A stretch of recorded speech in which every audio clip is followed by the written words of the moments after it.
to be with but you.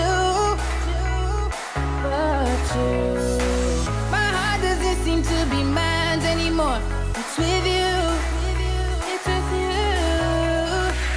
I get weak for your love. Won't put no one above you, baby girl. I got you. Tell me what I wanna hear. That you'll always be here. You won't let nothing come between us now. I gotta know how you feel about me. So many different emotions in my body. I gotta know what you do or not love. 'Cause I'm not planning on giving you up. I think what we got going on is something special. Something special, yeah. I want to wake up with you by my side in your arms.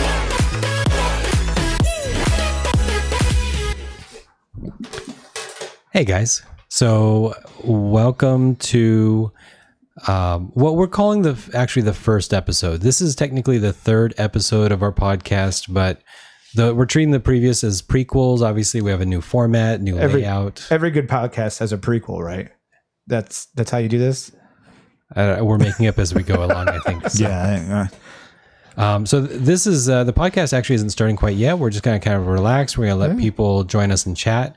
We have Fabi over on Our keyboard chat, warrior. Keyboard warrior. So Blossom Fox cosplay or Fox Blossom cosplay. Blossom Fox cosplay. I mean, she could chime in on the mic if she wanted to. But Anytime. Remember, you got to turn yours on. Yeah, anytime you want. You're not required to have it on all the time. Just you want to join the conversation, you're welcome to. Hello and welcome. Welcome to hell. Possibly.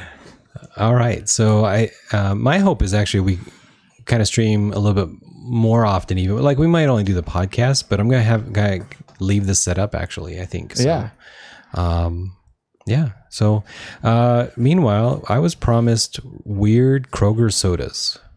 So yeah, we're kind of on a mini hiatus from Taste This. We still want to do some episodes. We got to think of a better way to do it. So we're working on that right now. But we didn't want to just not have our friends that like us watching us torture ourselves, not see us try things. So we're gonna do that. But anybody who has watched us try things before know we're very fond of Kroger brand items, and this is true. This is the sexy private selection. It makes no sense. Yeah, private selection is like, so we were already bottom tier, but now we're coming to say we're above them, but somehow we're not actually private select. So when I was a kid, my great grandmother, who I would stay during winter break and summers and stuff, she would always have Tab because she loved black cherry Tab. I hate it. I hate it too. Did you have that right before you drank Jolt? No, Jolt was like. I know. Come it's on. just I always put those two together because like they're just very like onomatopoeic words like Tab, Jolt. So, I don't know if Kroger brand is like the new Tab. Like, I guess we're about to find out. Well, I mean, so like I said, if you've seen us before, I love them damn steak chips. Prime rib and horseradish. Them steak chips really got my in. You know, though, the British have roast beef flavored potato chips, so it's probably just. It seems like all the other countries just have a better grasp of how to flavor their potato chips better than we do. Because I mean, Canada has all dressed, and all dressed is amazing. And we have a whole state that's dedicated to making potatoes. And they have ketchup chips. I love ketchup, Yeah. but I don't know that I want ketchup chips. I mean, you put ketchup on your fries, don't you? Fries are a ketchup delivery device. Yeah. All right, so Has to be Heinz though. Our first one from the private selection is blackberry jam cream soda. Then we're going to give this a shot real quick. All right. I mean, I can pour my own. Blackberry jam. Blackberry jam. Cream soda. It's such an interesting, like, that's so many flavors to me that it's already listing off. It's literally one flavor. It's blackberry, but it's a jam version of it. Yeah, exactly. Meaning it's That's still a chain. blackberry. in a way, but it's an altered flavor. I guess it's technically 2 flavors because it's also cream soda. So. Yeah, that's what I'm saying. Like, It's not very bubbly. I was kind of hoping to have the mic pick how up are the you sound. going to know? How do you know it's a jam flavor? How do you like? What do you mean? You take jam and you put it in the soda. You know, he wants the blackberry preserve flavor, not the jam flavor. Oh, Yeah, see, He wants to go fancy. Catching on. Or blackberry spread flavor. Spread. That's the Kroger brand right there. All right, we ready? Let's do this. Damn it, Kroger. That shit's good.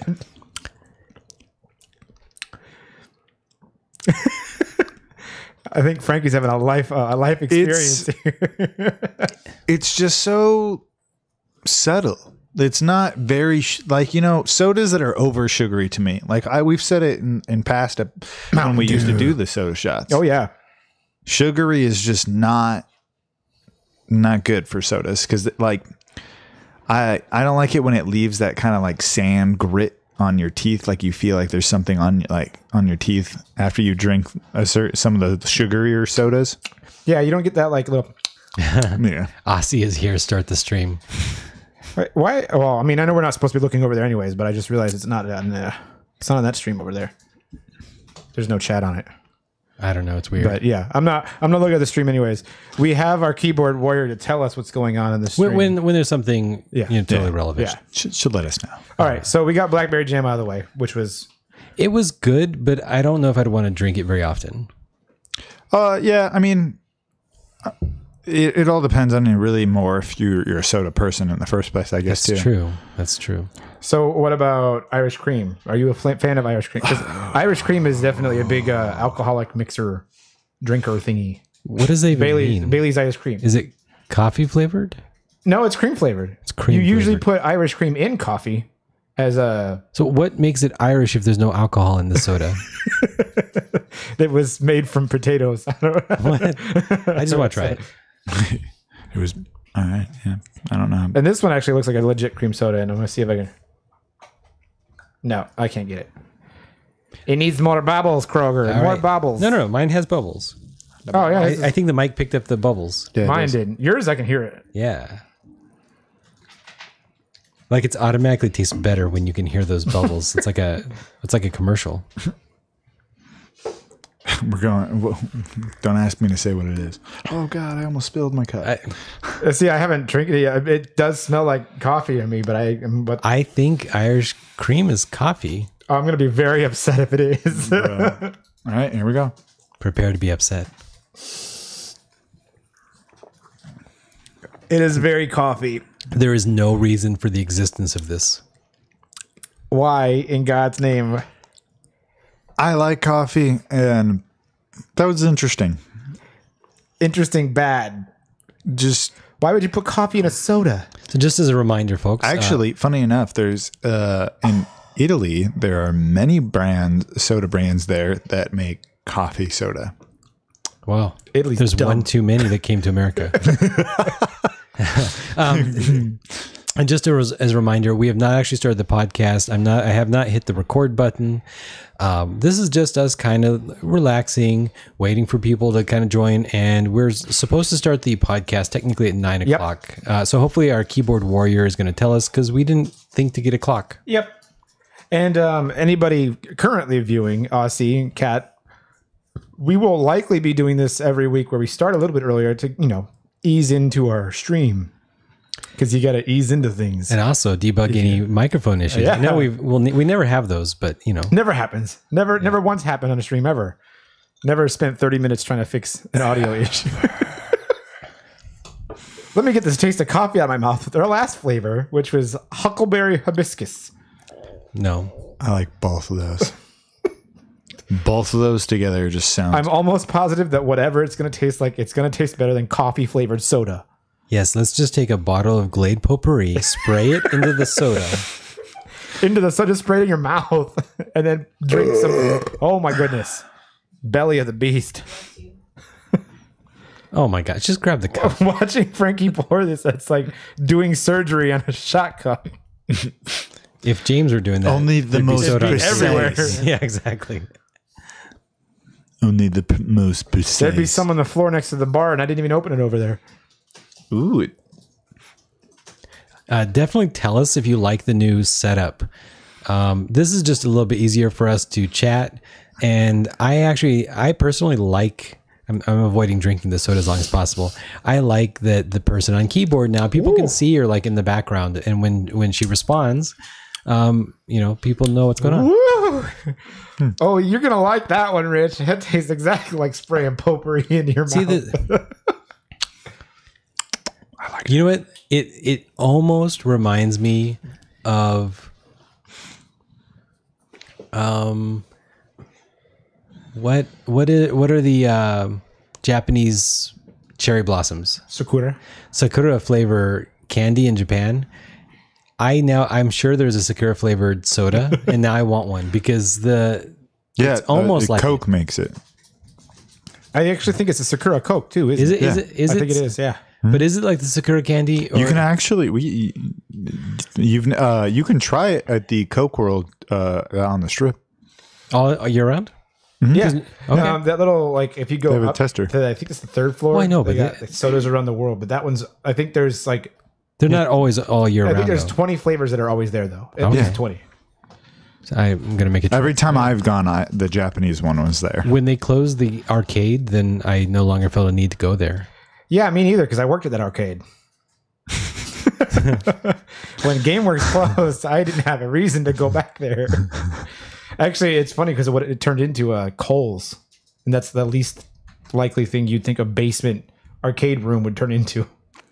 Just let me know, guys, if I should go to the YouTube stream and find that episode where Fabi was making her outfit. Her pantsuit shot. Shimmy pan shot. I see your panties. No, I'm all for it. Accident. There we go. It just whatever we have to do to get subscribers. It went awry. It's on YouTube, Aussie. While Twitch No. removes the episodes, YouTube keeps them forever. Oh God. It didn't work to get us subscribers, so maybe I got to show my panties next. Well, it was also at like 1 a.m. That's also true. All right, guys, ready to start the stream? Yeah. All right. Imagine a cool intro. Yeah. We're working on that intro. Yeah, we're working on it. All right, but go ahead and do your. This is the Dorkside News Network, and this just in. Ha! That's my cool intro. It's going to sound a lot better when it's not me saying it. There we go. All right, hey guys. So this is our new setup, and this is what we're calling the first official episode. The previous episodes were prequels, and we're going to be doing this weekly. This is an hour and a half or so. Ish. Yeah, ish. Of just the latest gaming news and discussions, and we have Gaming, comics, movies. Yeah, we spend too much time consuming content, so we're gonna regurgitate it now. regurgitate like Mama Bird. As much as the food that we used to do in our channel that I can spit back out now, I'd rather regurgitate actual news. Yeah. I would like to point out too that we are going to have numbered episodes because I see that's a format that works, but also because it's news. Today's January the 9th, and it's a Wednesday, so this is the January 9th, 2019 news. The alternate era where Trump has won and we're all doomed for life, which is not an alternate era. We actually live there.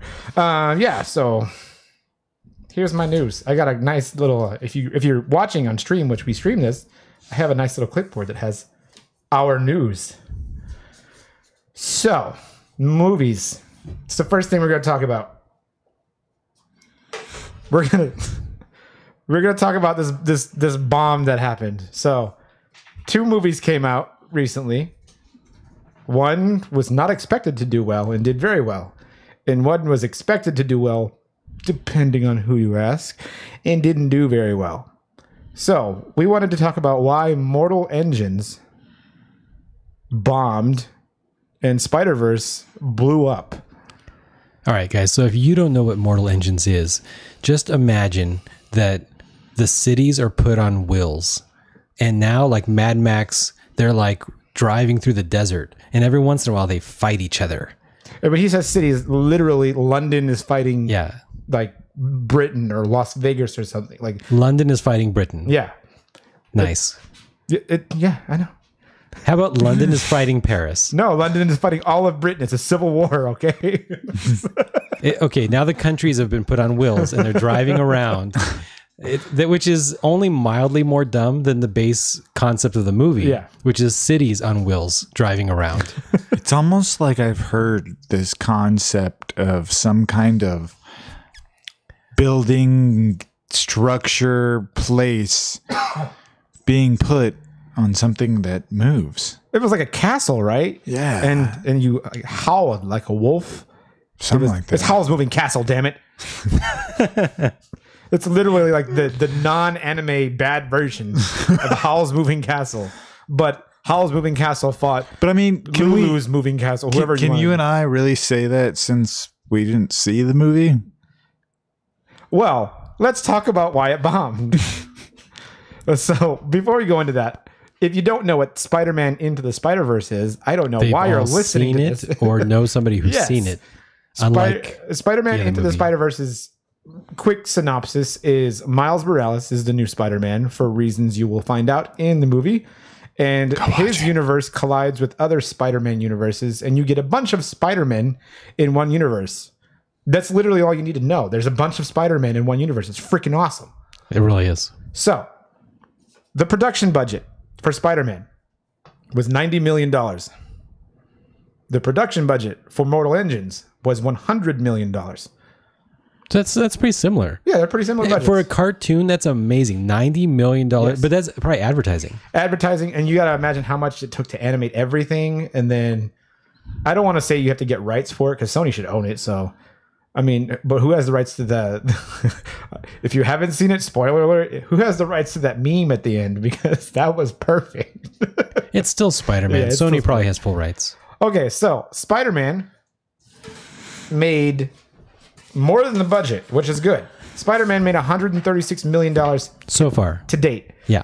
domestic. Yeah. That's It made almost Great. twice as much worldwide. that's awesome. Yeah, I mean, I mean, obviously we saw it. It was a great film. we did see it, and it was it was a perfect film for me. I didn't have a problem Dude, with I anything. loved it. Even Kingpin, like you're like Kingpin is a human, but in this one, yeah, he's a human, but he's a grotesque mutant of a human in this movie. Kingpin is actually a city that has been put on two legs, and now he's like fighting He Spider-Man. almost is. He's really big and square. Okay, anyone want to tally a wager at how much Mortal Engines made in there? Well, this was a movie by the same people who did Lord of the Rings. So Yeah, you'd expect it to be. so I'm sure it's a amazing. $1 billion movie, right? Do you think it even made budget? Why? I mean, we're talking about it, so it can't have made budget. So how badly do you think it did by not making budget? 50%. I wish that were true. No, you don't. 10 billion. That's very close. Mortal Engines made $15 million on a $100 million budget. That's what we call a bomb exploding in your face in Hollywood. That movie failed. Here's the funny thing. So I almost didn't see Spider-Verse. Mortal Engines is. And I convinced you. And Frankie was like intent. And I was like, I don't know if I want to see a cartoon in movie theaters. I just figured I'd watch it when it comes to Netflix and I won't really pay attention to it and I'll be editing photos or whatever. And yeah, it's fine. That's how I do things. But now I kind of want to see it again Yes. and I want to buy it. Yes. So this, I feel like a movie, especially with one that's like Spider-Man, that's had so many reincarnations, a movie that can make fun of itself is already doing well. And this movie made fun of itself on so many levels, This was like watching Deadpool, but for Spider-Man. but for Spider-Man. And rated PG-13, which I guess Deadpool did. So Yeah, I know some people really, really care about swearing and nudity, violence, whatever.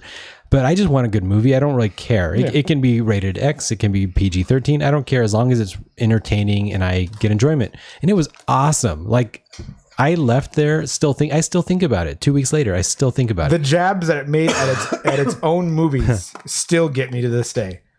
When Spider-Man's dancing down the street, he's like, I even did a little dancing. And that was him making fun of himself in Spider-Man 3, the one we call emo Spider-Man. I like how you had to, The you hair, had to the hair, do it. emo Spider-Man. He And, always had, and it couldn't be this eye and it couldn't be this eye. No. yeah, it always had to come down and cover just one eye. But yeah, like it took jabs at that. It took the meme culture in with the post-credit scene. They even had a meme that just, oh my God. And then to top it off, I do not care for the type of music that is usually played on that soundtrack, but that soundtrack was perfect. They had so many good songs. I love that soundtrack. Yes. I've been listening. I don't even like Post Malone that much, and that was a good song that he made. I left Spiderverse, and immediately I was playing that soundtrack on the way home. Yeah, we did too. Yeah, no, right? I We also literally did. Yep. I got in the car and I played "What's Up, Danger." Yeah, that's exactly what I did. That song, that's like what you want to like, Naruto run into a building as they're like, "What's up, danger?" What was the lame movie that came out? Oh, so no, Aquaman was a good movie, but I left Aquaman and I had no desire to listen to the soundtrack. None. I haven't seen Aquaman yet. I'm a bad nerd. I know. We're making our way there. Speaking of bad nerds, Fabi didn't even see Indiana Jones yet, and we just watched that one for the first time. It's been 25 Yeah. years. Spoiler alert, right? Thanks for outing me in front of all of our viewers. Thank you. A shame. Thank you. So yeah, Mortal Engines Bond. It's not even the fact that we want to say that it was a bad movie. We had no reason to even go see it. There was nothing that made us want to go see it. None. The trailer explained everything. Yeah, You can watch the trailer and be like, okay, I just saved an hour and a half. I know exactly what happens. yeah. And We could have a whole discussion Yeah. about that, but I don't want to. actually, I do want to, but later. I think that is we'll just talk about it in a second. This is the one I wanted to bring up. We could just put that there. This is the one I really wanted to bring up. So Frankie, what do you think about this new movie that's featuring one of our favorite blues speed racers? What do you think about those legs? The sexy. What Sonic Chernobyl legs. reactor did this Sonic crawl out of? Yes, if you guys have not seen it, Sonic is being made into a quote unquote live action movie. I don't know how you can make Sonic live action because it's not really live. Called out of a reactor where they do leg day. So, I'm going to start off by requesting chili dogs. I'm going to request chili dogs because if we don't get chili dogs, That's the one thing that could maybe even potentially save the movie is chili dogs. chili dogs. Chili dogs are a big thing in Sonic. If you didn't, I didn't know. I thought it was just Golden Rings. I loved Sonic. I played tons and tons of Sonic. Why don't I don't know that there's something to do with? Well, technically, you're correct. It has something to do with Sonic, but in the games, they don't really portray what he eats. It's the comics. Yeah, And comics really portrayed it more, and you get a little bit of a glimpse of the chili dogs, like his love for chili dogs in the animated series, which I believe there's 5. Don't quote me. I didn't research this. I've only played the video games. Yeah. I've never. What's funny too is Experience the anime version of Sonic was also really weird, bad. But the song they played, the opening song was super awesome. I like that one. So, what do you think about the casting choice for Mr. Roboto? Who was Dr. it? Robotnik. Dr. Robotnik. There we go. Jim, Who was it? I don't even. We should have looked that up, huh? Oh no, we did. What the heck, guys? I forgot who it was. It's the same guy as the Grinch. What's it? Jim Carrey. Yeah. Yeah, I think bro. I remember reading that now. Yeah, he's I a- just, Yeah, it's. I think that's what happened. I do remember reading that, and it was so awkward. I just purged it out of my head. Could be amazing, or it could most likely Well, be lame. I think it's going to be really good. I mean, because Jim Carrey's always had he's really good at portraying like a lot of Insane people. emotion. Yeah, a lot of emotion in the characters and giving very good facial expressions. But isn't Dr. Robotnik stereotypically fat? Yes. Yes and no-ish, because guess like there's a in the couple times. newer one, like he's got the egg like torso Robot thing, body thing, but and it's then not he's him. got really long, slender legs. It's I don't know what if they're gonna make the humans look, if they're gonna go for like the normal like look, or if they're gonna try to like Everything's animate. just going to be animals. Tails Miles Morales. No, Tails Miles. Oh, what was his last name? How was it? Tails Spin. No. Tails is going to look just as bad. And then they're not even going to put humans in the movie at all. It's just going to be all Sonic's friends. Be shut up. No, I'm just making this stuff. I don't know. There was only one half. James here secretly has read the whole script, had time to sit down with the director and everything. And he had at the end of the movie, there's a little sneak peek of his name in the credits. James watched all this. All right. So I think I'm just going to interject real quick right here. So we're recording the podcast live, guys. So if you listen to this later, you could have been with us in real time. You could be here. I do think we're going to take a couple breaks, which we will not be recording. We won't post that to the podcast. And during those breaks, you'll probably watch Frankie eat Vegemite because that's what the fans demand. And they're spending currency to purchase these things, but it'll have to be during a break. Yeah, we'll do it during a break. All right. And by we will do it during a break, I mean Frankie will probably end up doing something stupid during the break. And as a reminder, Fabi is welcome to let us interject. know what's going on in chat instead of just chatting. Just when it's needed. When you feel like it's imperative to interrupt. I didn't want to interrupt your I know you didn't. discussion. I know you didn't. Wow, it sounds good though. I like that. Like it is sound magical having you have your own mic. It does. So yeah. All right. Okay, so back to Sonic real quick so we can get on to the next one and get away from this stupid thing. I don't think Sonic's gonna do well. And I say half poster because they showed a poster of Sonic and they showed his anthropomorphic dimensions. They were not correct. What I do like, the only thing I really like is the fact that Sony has been posting memes of Sonic with just his legs and being like, what? A guy can't skip leg day and stuff like that because his legs were huge. They were almost the size of his head, and he has a very large head. Yeah. It was ridiculous.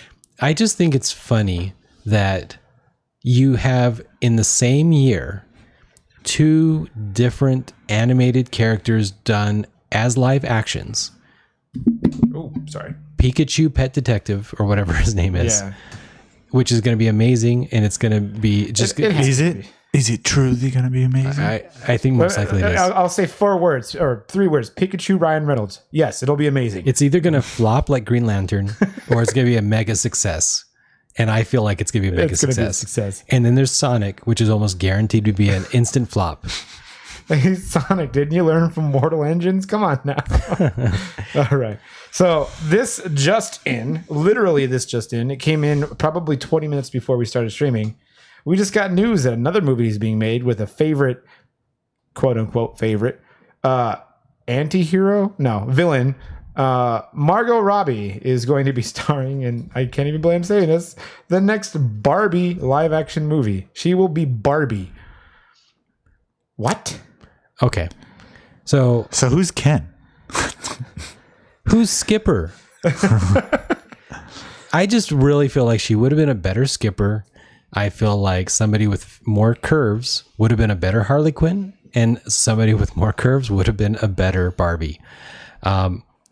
And it's somewhat sexist, I feel, but at the same time, Skipper was always like the more slender person. So if you're going to have Skipper be like, have the body of a 12-year-old boy, I guess it works. But otherwise... Well, and then here's my problem. Why a Barbie movie? Just why? Okay, so here's a funny thing. Barbie, there's a Barbie animated thing, I think on YouTube, that every week she does like a Dear Abby kind of thing. Like she's like answering questions for kids who like write in and stuff. And it's actually kind of cool. It's uplifting. It's positive messages. It's really trying to uplift these kids who might have a lot of negative social pressures to them. Yeah. And it's cool and amazing. But is this just a cash grab? Probably. Well, my question was like, it goes back to when I say why Barbie. I mean, I am not a 12-year-old girl, so I don't know, but do they still play with Barbies? Because there is a lot of other pop culture icons that I can imagine little girls playing with that aren't Barbie. You know, you have Pokemon out and My Little Pony. Like Bratz? And, even Bratz. So for a while there, Bratz was, I don't even know if that's still a thing anymore. But the lawsuit, I think, hurt them really bad. Yeah. They're kind of back. So if you guys aren't aren't listening to this live, chat is suggesting that because James has quite the curves, that he could be a better Barbie. I could be. I think he has Barbie. The wrong curves. I have curves in all the right spots. I'm a 974/13. I think instead of melons, he's a volleyball. And I am too. So just to be fair. So all right. So we wanted to get a little spin back real quick. When we were talking about Mortal Engines and Spider-Man, we were talking about trailers, and our first little topic that we wanted to debate. And I know this will probably be heated. So our trailers lunge across this table. Are trailers showing too much nowadays? Wait, nowadays? Nowadays. Well, as opposed to what, 20 years ago? As opposed to yesterday. No, our trailers showing too much now. Okay. So here's my fervent belief. I believe that a good movie is good. Yes. And whether the trailer shows basically everything or not, the movie's still good and it still makes $1 billion and everybody loves it. We can take Spider-Verse as the capstone for that one. I only saw one trailer for it. It just showed Miles Morales being a person and walking around as Spider-Man. And that was it. They didn't show any fighting. They didn't show anything. And it did very well. I knew nothing about it, to be fair. Yeah. I just knew it was Miles Morales. I guess I was truly the only one who hardcore was like, oh my God, I'm ready for this. This is going to be amazing. And, I truly, I'm not going to lie. I'm the one who convinced really James and Richard to go see the movie. Yeah. Yeah. And multiple times. Yeah. He was like, we should go. No, we should go. We should go. Yeah, and it's honestly everybody loved it.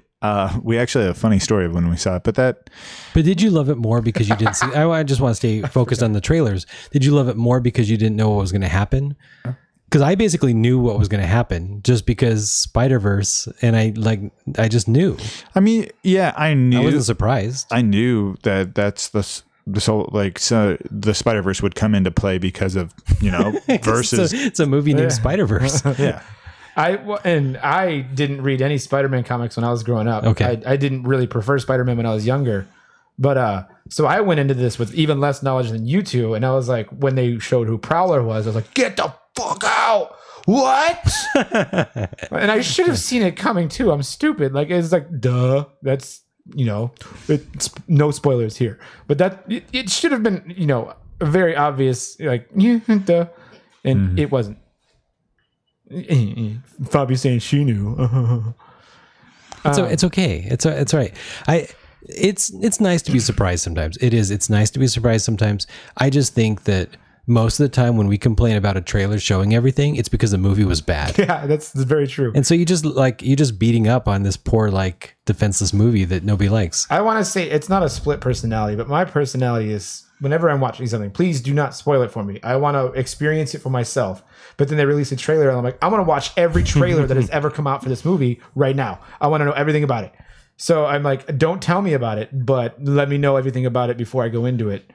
It's hard to deal with myself sometimes. But I think a lot of movies now do this weird gimmick where in the trailer they'll put a scene in that will never be included into the movie. They do one of two things, and that Marvel is notorious for it. They'll put a scene in that never makes it into the movie, or they'll put a scene right after another scene to make you wonder if something happened and it's completely not even related to whatever. They're happened. so good at that. Yes. So you're good. like, there was fire in the background in this scene. That means everything's dying. No, that was like sprinkles from a donut or something. It had nothing to do with fire. And it had nothing to do with the scene before it either. Nothing happened. Is that pre-recorded? And then it shows a scene. It's like, that's the front gates. It makes it seem like it's not pre-recorded, except he's stuck in the quantum realm and they have to go rescue him. So, yeah, I think trailers are showing too much, but I also want them to continue showing that much. I don't mind them showing so much, but I wish they'd all aspire to the Marvel level of duplicity. Yeah. Yeah.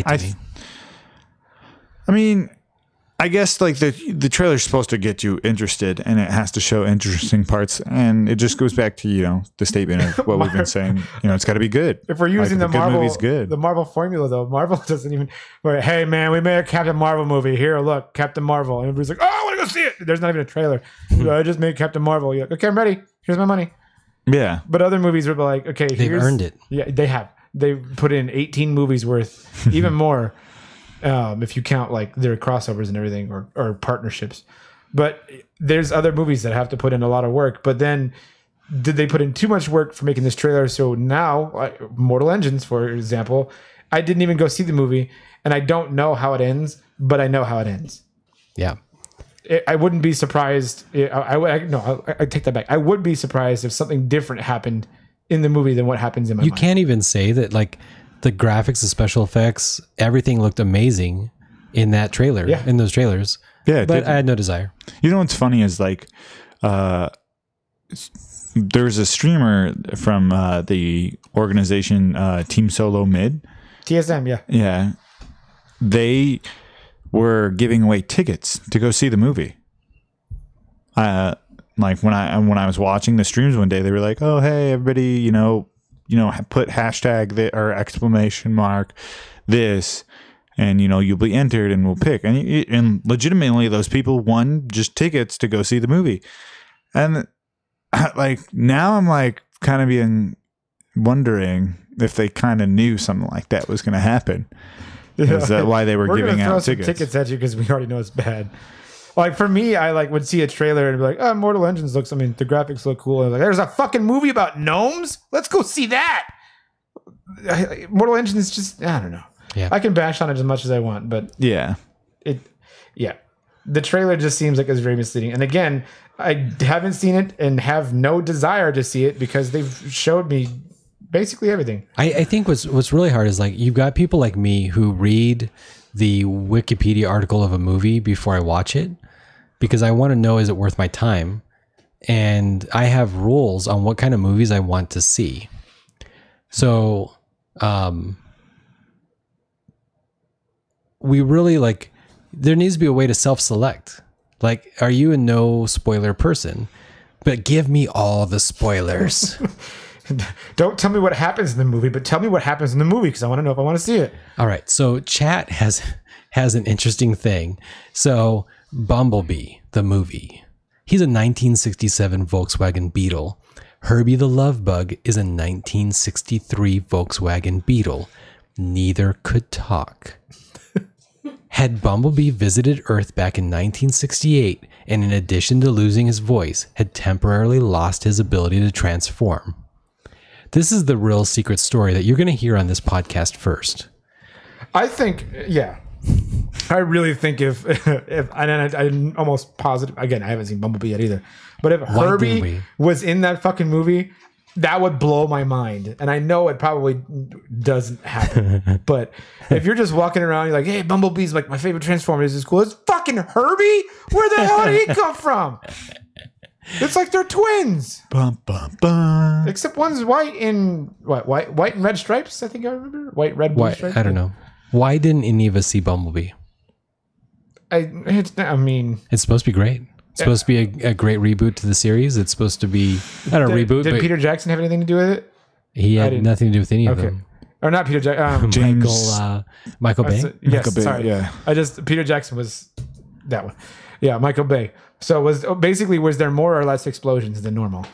Was there more or less sexy women? With weird thumbs. Sorry, that's some. She has weird thumbs. Okay, I'm sorry. Yeah, I don't know. I'm not a big fan of Transformers to begin with, though. I think that's why. I mean, I am a fan of Transformers, but yeah, Michael Bay just kind of. I love Transformers, but Transformers, and I haven't even seen the last, I think, two, and one of them had dinosaurs. I was like, there's fucking dinosaur Transformers? Oh, look, a movie about gnomes. I just keep going back to that one. I haven't seen gnomes either yet, but that one looks like I'd have to. And I like how you pick gnomes, because I'm just like, it's so fucking dumb. It's gnomes. just so... Or Nomeo and Nomeo and Juliet, yeah. Right. They made two gnome movies in 1 year. I didn't even realize that. It's so weird. It's It's so weird. All right, what's next? It's the Spider-Man meme. They're pointing at each other. All right. So next we have that was our category for movies. So our movies news is done for the week. If you want more movie news, come back next week. We'll have more. I steal everything from the internet. We have a new tier 1 subscriber. Oh shit! Oh wow! Nice. Thank you, Red Bam Nation. Thank Red you. Bam! Welcome. Okay, so he's not new. He's a resubscribe because I do remember. Yeah, but- Red Bam has been here. Awesome. Red Bam has been here before. Awesome. With this microphone, I can make my voice awesome. Okay. So next is Twist. I made this up because I'm good with acronyms. This week in streaming. So this week in streaming, we want to open it up to Hulu and Amazon and Netflix and everything, but really it's probably just gonna come down to Netflix. Well, guys, I subscribe to all of them, so I will try. And so the first thing that I wanted to come out, we were trying to stay, if we're not staying relevant with the news, we at least want to stay on top of it. And staying on top of it means, did you see the Stranger Things 3 trailer? Holy crap. I love it. What is the other T for, James? It's ST. It's stream. ST. Your acronym has Yes, 2 letters? I know. Yes. People do that. They make acronyms with 2 letters sometimes. This is you being great with acronyms. Yes, it is. Okay. That was my joke. I was making fun of myself. This week in streaming today. That's what they're suggesting on chat. This week in streaming today. I'm kind of not supposed to suggest it. Like at some point, Fabi will be interjecting these things. Yes. But I can see it. Fabi would be telling us what was going on in So, chat eventually. She'll be correcting you. She loves to correct you. Everything is going on in chat. But yes, so Stranger Things 3. I am always excited. I'm so excited. I love Stranger Things. 11 is going to be 12 now. Dude, 4th of July. Yeah. 4th of July. That's such an. I'm really excited because I just want. I want to know how 4th of July is going to be scary. And they even took the simplest concept with that trailer. They're like, you like fireworks? You like fireworks upside down? And you're like, what? Well, no. So I feel like, I mean, I don't know. Like, so let's see here. What's the movie? 86? 1986? Yes, I think it was around there, yeah. So I would have been like 8 or 9 years old. And I just feel like back then, 4th of July was not about the strip, not about going somewhere else, not about watching it on TV, nothing like that. It was a bunch of really dangerous, explosive things, hundreds of dollars. We would light fireworks for like 2 hours straight. Mm-hmm. Oh yeah. And it was a big deal, like the barbecue, it was just such a huge part of my like childhood holidays. And I think when you know that there's only gonna be 4 seasons of Stranger Things, that's it. They've already announced it, 4 seasons. So by not doing Halloween again, now we're gonna get to have another slice of this iconic part of their childhood that's ruined. It's gonna be like the girl from Gremlins, where she's like, "Oh man, every holiday like something horrible happens." Here's the question that goes with that too. Yeah. How is it going to be ruined? Meaning, it seems like, and I watched a couple behind the scenes stuff with Stranger Things. They usually take their monsters, their quote unquote monsters, from Dungeons and Dragons. Yeah, that's a big thing. So there was the Demogorgon. There was what do we even call it? Was it a Hydra? What was the thing in Stranger Things 2? It was like a mind flare. Oh, it was like a mind flare. Mind flare, yeah. It was like a mind So flare. we had the Demogorgon, we had the Mind Flayer. Those are iconic monsters in Dungeons and Dragons. yeah. So what's Stranger Things 3 going to have? What's another, is it a mimic? Can we have a mimic? That'd be awesome. It's a treasure chest that you could open that's not really a treasure chest. that eats you. explodes. Something that would just out of Dungeons and Dragons that would just. It's a terrifying. And it's got to take advantage of the fireworks going off all the time for those couple days around there, right? Because fireworks, people are jerks and they light them out like randomly all over the place. So like something similar to like maybe a banshee that, gets its strength from screaming or Yeah, that's loud too noises. boring. Maybe. People won't. Well, not like a banshee specifically, but something Yeah. that would be helpful with loud noises. I don't know. It's going to be interesting, and I cannot freaking wait because I love that whole cast. The kids are amazing. And even what's his name? The sheriff is branching out. He's doing Hellboy. So that's everybody's doing some stuff. Levin's doing something else. Yeah, good for them. All right, so we got the Stranger Things 3 news out of the way. We might have a couple Netflix recommendations. I know I have one I keep talking to Rich about, but Magician season 3. Yeah, okay. Magicians in general is an amazing series, and if you're listening, you need to watch it. I have one that I haven't told either of you. Secrets. My Life as a Sex Worker. We don't allow secrets here. You're laughing, but that's a real show on Netflix. He's laughing because you know about it. He's like, I was in that one. I would recommend it's done. You accepting the extra tips during your massages? If you say Bird Box, I'm gonna punch you. The new story tale of Monkey. Oh, is it the Monkey King 2? Yeah, like how? Yeah, it's a new telling of the. Oh, is it a show? Yeah, it's a show. Okay, because there's a lot of Monkey King stuff going on Netflix, and I have an absolute love for the lore of the Monkey King. And if it's the Monkey King show, I've watched the entire thing already, and it was really good. Yeah, I liked it. It was really good. I loved it. I hope it gets a season 2. Yeah, me too. It was really good. You got one, Rich? Magicians. Season 3 just came out. By all means, if you haven't watched Magicians, you should catch up on it. Oh, and Travelers season 3. It's the final season of Travelers. I keep getting told to watch that. I need to watch it. Yeah, everybody keeps telling me to watch it as well. It's so good. It's probably done, but if it's not done, they're going to reboot it. Effectively, they reset the timeline, which is I would love to see them keep doing stuff with it. I do want to pull one out from. I want to say I pull out a gem from the dark ages or go way back on Netflix. But it's really only a year or two old. And Fabi didn't even like it. The Almighty Johnsons. I love that. I loved that show. And I'm somebody was telling me to watch it, and I didn't. It's just imagine the Norse gods are people, and they want to be Norse gods again, and they can't until stuff happens.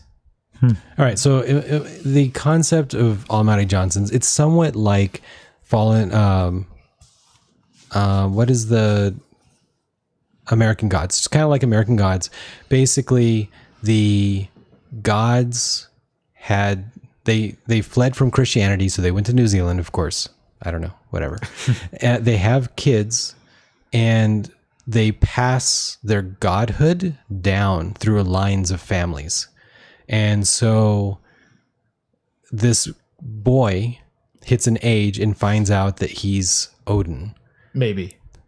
Well, yeah, it kind of goes back and forth whether he really is or really isn't, but he thinks they tell him he is. And it's funny and it's quirky and it's weird because New Zealand humor is just kind of weird in general. Yeah, I liked it. Everybody calling each other Kiwis and stuff. It was great. I like it a lot. I mean, the show is great. It is very much like an indie BBC kind of show. It's just out there, but I think it's great. And for those who want to watch something complete, Almighty Johnsons is done. It's complete. Yeah, totally. They actually ended the show, and they didn't just we pulled the plug. No, they actually have a really good ending to the show too. It's done. It is. It's good. So yeah, we suggest those things if you want to watch good Netflix shows. So do you want to go on to the next segment? Or you want to do a break real quick? All right, yeah, let's do a break. So I'm gonna stop the recording right here. Maybe, Fabi, does it say you're okay in the bottom right? Does it say we're recording? We should still be streaming. Yes. It does say we're recording. There's a little red button. Yep, it does. Okay. Tell it to stop recording. Not in stream, just the red button. Yeah, don't end the stream. That one. There you go. All right.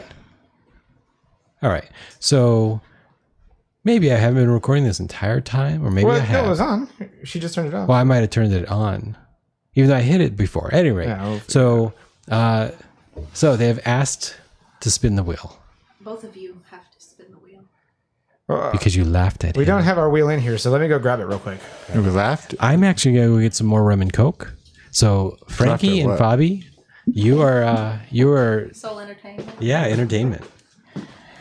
All right, Hello, guys. everyone. So today, Boys are taking a break, so you're going to be stuck with me for a little bit. wait. They are So grabbing the am I wheel of going? sadness. Am I going with? The wheel is being brought in. So Okay. entertain you how. So just sit tight, I guess. All right. Whatever. I've got them to bring the wheel of sadness. Is that not good enough?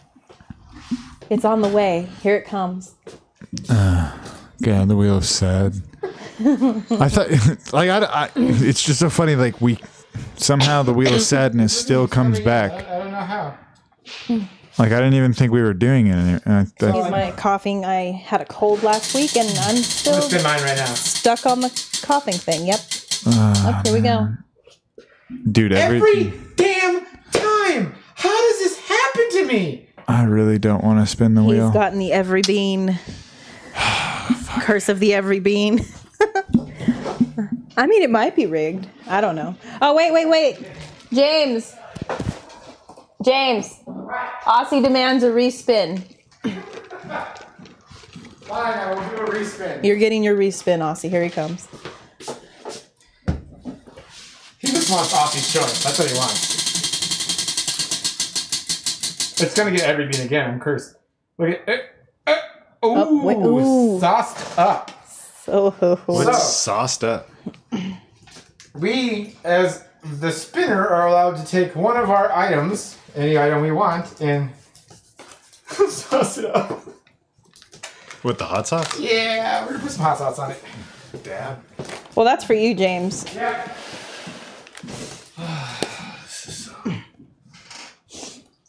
You love the sauce. What's up? Go, Frankie. Oh, so you don't get it. Oh yeah. What is it? Durian. Durian. Frankie's favorite. It's either going to be really dry because that's what the durian cakes taste like. They're so dry. I don't even think they're probably that bad, but they're dry. Really dry. Really dry. I might try one for giggles. I want to try that coffee soda. Oh, I'm curious about that. this is duck flavored seaweed. Ooh. Irish cream soda. All right. Cheers. So, Tau K Noi. I have my favorite Oh, that candy smells and my good. least favorite hot sauce. So I'm wondering, can Hot Ones hot sauce really mess up my Monty Bojangles candy? Oh my god, this I is don't know a what James travesty. is talking about with the coffee soda being horrible. I think it's delicious. It's coffee, It's delicious. except it's coffee. I just thought it was bad. I guess I'm in the middle. I'm like, it's not delicious. I'm going to drink all of this. Enjoy. I will enjoy it. Yeah, go right ahead. Does anybody else want to try some duck flavored seaweed? I will be glad to as soon as I go through the torture. Do you want to try it? Try I'm this? good. Yeah, I'll try it before I actually eat this. What is that? This is my Monty Bojangles candy. Oh, but why are you doing that to yourself? I want to know if Jesus Christ. You might need a toothpick. Oh God, it smells so bad. Fuck. And Yeah, I wanna there's a smell it. fucking. Frankie, let me smell it. Why? I have Okay. to eat this whole fucking thing. All Oh, that smells like fucking farts. like medicine my mom used to force Farts. down me when I was sick. Farts. On the other hand, I don't really like. Aussie says the hot sauce it. It might help. It might help. I got a chunk You of might hot throw sauce up on there, too. So I'm probably gonna regret this one. I keep going like, yeah, no, we've had this hot sauce 100 times. It's not that bad. And then every time I have it, I'm like, it's bad. You better wash your hands I after. don't know. I made a mess of the. I'll find out.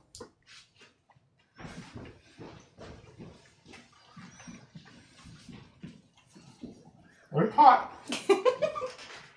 It's still hot. Is it still delicious? It's Monty Bojangles. It's always gonna be delicious. Ooh. Do I have to finish this thing? No, I don't think you have to finish it. You took that's a healthy bite. It's so dry. Yeah. That's not as bad. Yeah, this one wasn't as bad. It's still, I still don't really like the durian flavor, but out of like all the durian things we've had, this was like. You guys don't want the blackberry jam, right? 'Cause I'm just gonna No, I don't.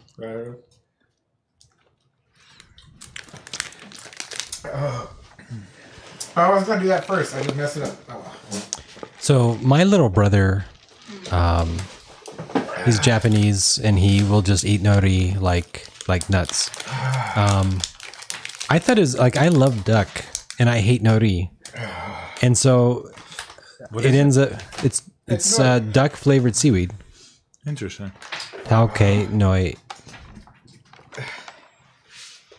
Don't laugh at me. It hurts. Yeah. And I kind of appreciate it. I do. I was like, you know what? I kind of get why someone would eat this. We both smell it. It's Peking duck flavor. I love like ramen when I smell it. Well, that's because it's like duck broth. God, that's hot. Ooh. Bobby, do you want some Peking duck flavored nori? Not really, but I'll try a little. Yeah, I didn't eat a whole piece. That's good. It is actually. I mean, I'm not. It's interesting because let me put these on real quick. It most definitely tastes and smells like farts for about half a second. The initial shock. It's not horrible. But then it tastes really good. Everything settles in. I would not eat it again. But thank you. All right. All right, we've been Well, ready hooked to up. I can resume. hear again. That's an interesting shot. They can't see my wallpapers. My wallpapers are photos from my photo shoots. They just kind of cycles through. All right. When James is recovered a little bit, you ready? Yeah. All right, Fabi, I'm just going to ask you to confirm that we did live. They lived. They lived. They're alive. They're okay. I'm going to hit the record button, and you're going to just tell me if... I can't see who's saying it. The funny thing is, so I increased the text size so I can see the chat from here. I'm like 15 feet away. That's Aussie. That's Aussie doing the sexy Jeff Goldblum pose. When you come out, by all means, there you go. Well, I'll get one of the girls to dress up as a dinosaur. Danny. Yeah, Jenny would love to be a dinosaur. Yeah. All right. So, Fabi, just tell me if it does record or doesn't. Okay. It did not. He hit it already. Nope. No, still? No. Should I just manually go over there? Yeah, just manually click it. All right, you guys are live in 3, 2. I mean, we were live, but now we're recording. We're back. From our break.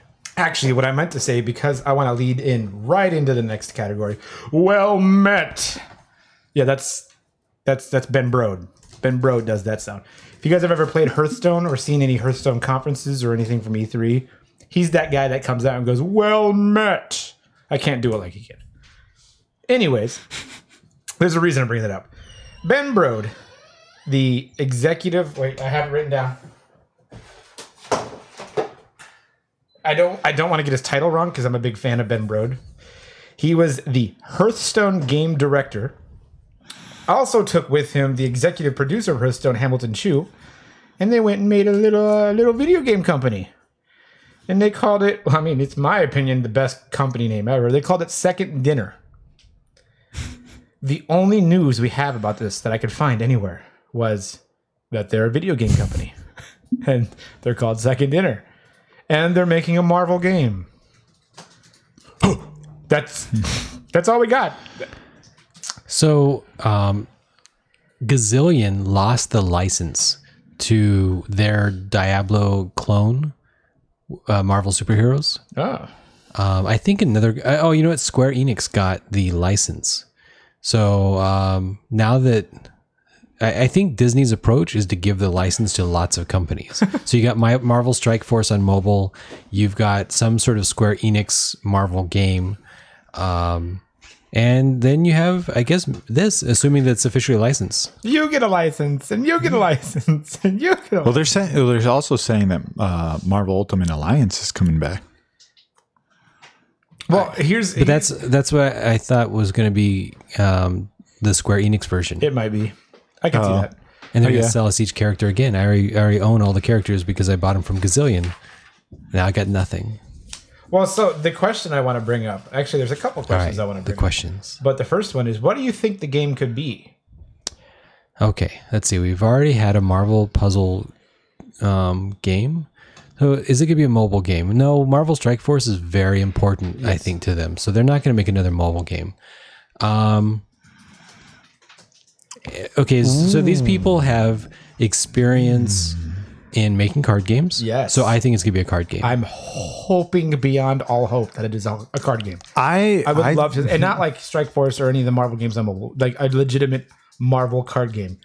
You have the two arguably best card game makers, other than if you want to call it, Magic the Gathering Arena and Magic the Gathering Online in there. Those are, Oh, because Yu-Gi-Oh! And a bunch of other games don't exist. When was the last time? Okay, no, I'm not saying board game. I'm saying video game. When was the last time you played a Yu-Gi-Oh! Game on a console?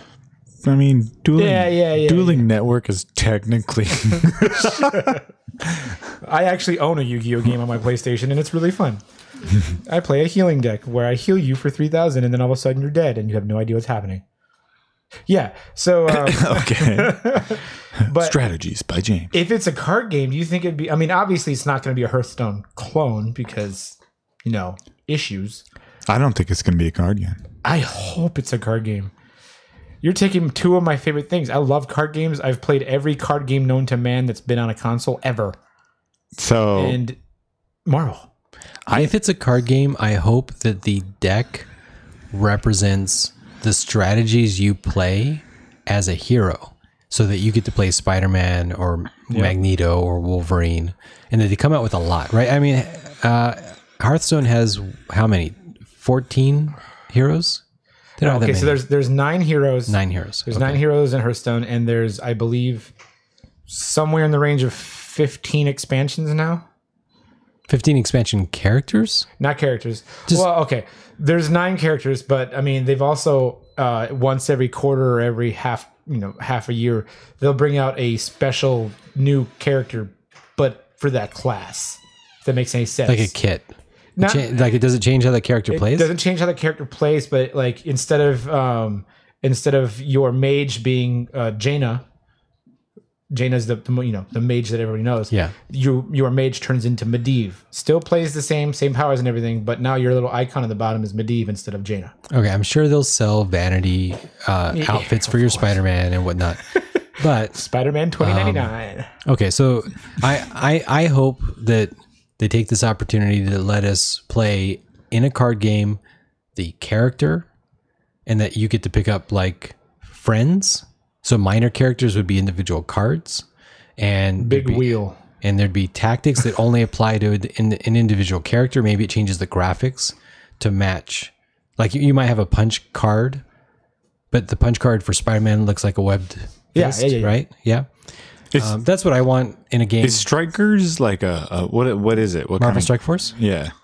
Marvel Strike Force is It's like a weird fighting game, right? It is like a weird fighting game.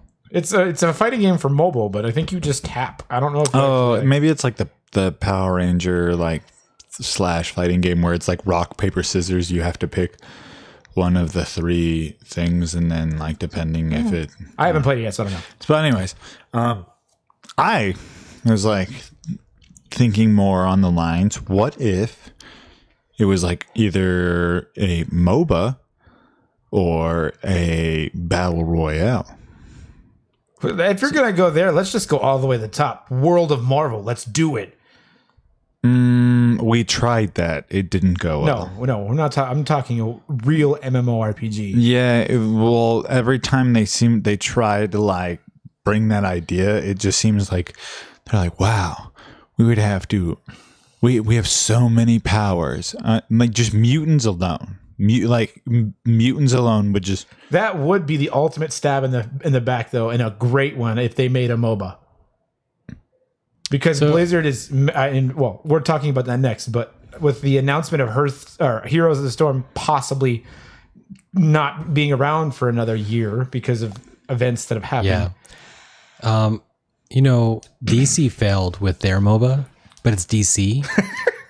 They can't do really anything right, I don't think. They did TV shows, okay? Yeah, if CW made a MOBA, I'd be interested in it.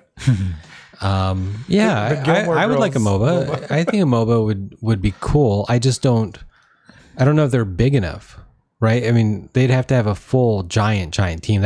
You have to. I think the reason why Hearthstone was ultimately canceled is it's so expensive for Here's the Storm. Yeah, no, Hearthstone wasn't canceled, guys. Sorry about that. People are freaking out. Oh my god! No, Hearthstone's fine. Here's the Storm was canceled though. Effectively. Well, effectively. It's not been announced, but they've moved directors off. They've stopped production on they will take things. your money as long as you keep giving it to them. But then I'm sure by the end of the year, they'll be like, bye, heroes. Yeah. I would be on board for a MOBA. I really would. I think it'd be amazing. What was the other option you said? Another game mode that's pretty popular right now. Battle Royale. It's like Fortnite? Yeah. Yeah. You imagine Wolverine running around in buildings trying to find a Can you Spider-Man? imagine playing Thanos in... Oh, wait. Oh, never mind. There, It's did been that. done already. Thanks, Fortnite. But I want to keep on this topic. We'll move kind of to the next one, which is Blizzard failing? Are they ruining themselves right now with their decisions? I think all of the big ones are fumbling. They're all crumbling under the desire to make the mega money off of loot crates and DLC subscriptions. That if you can convince someone to give you $50 for a year of DLC packs, you don't even have to deliver good DLC at that point. Yeah, we gave you a skin. Yeah, It's a season pass. it's season pass. You Yeah. really don't get anything out of it. You get more skins. Yay. Blizzard has definitely had their ups and downs, but this by far, time around, There was two.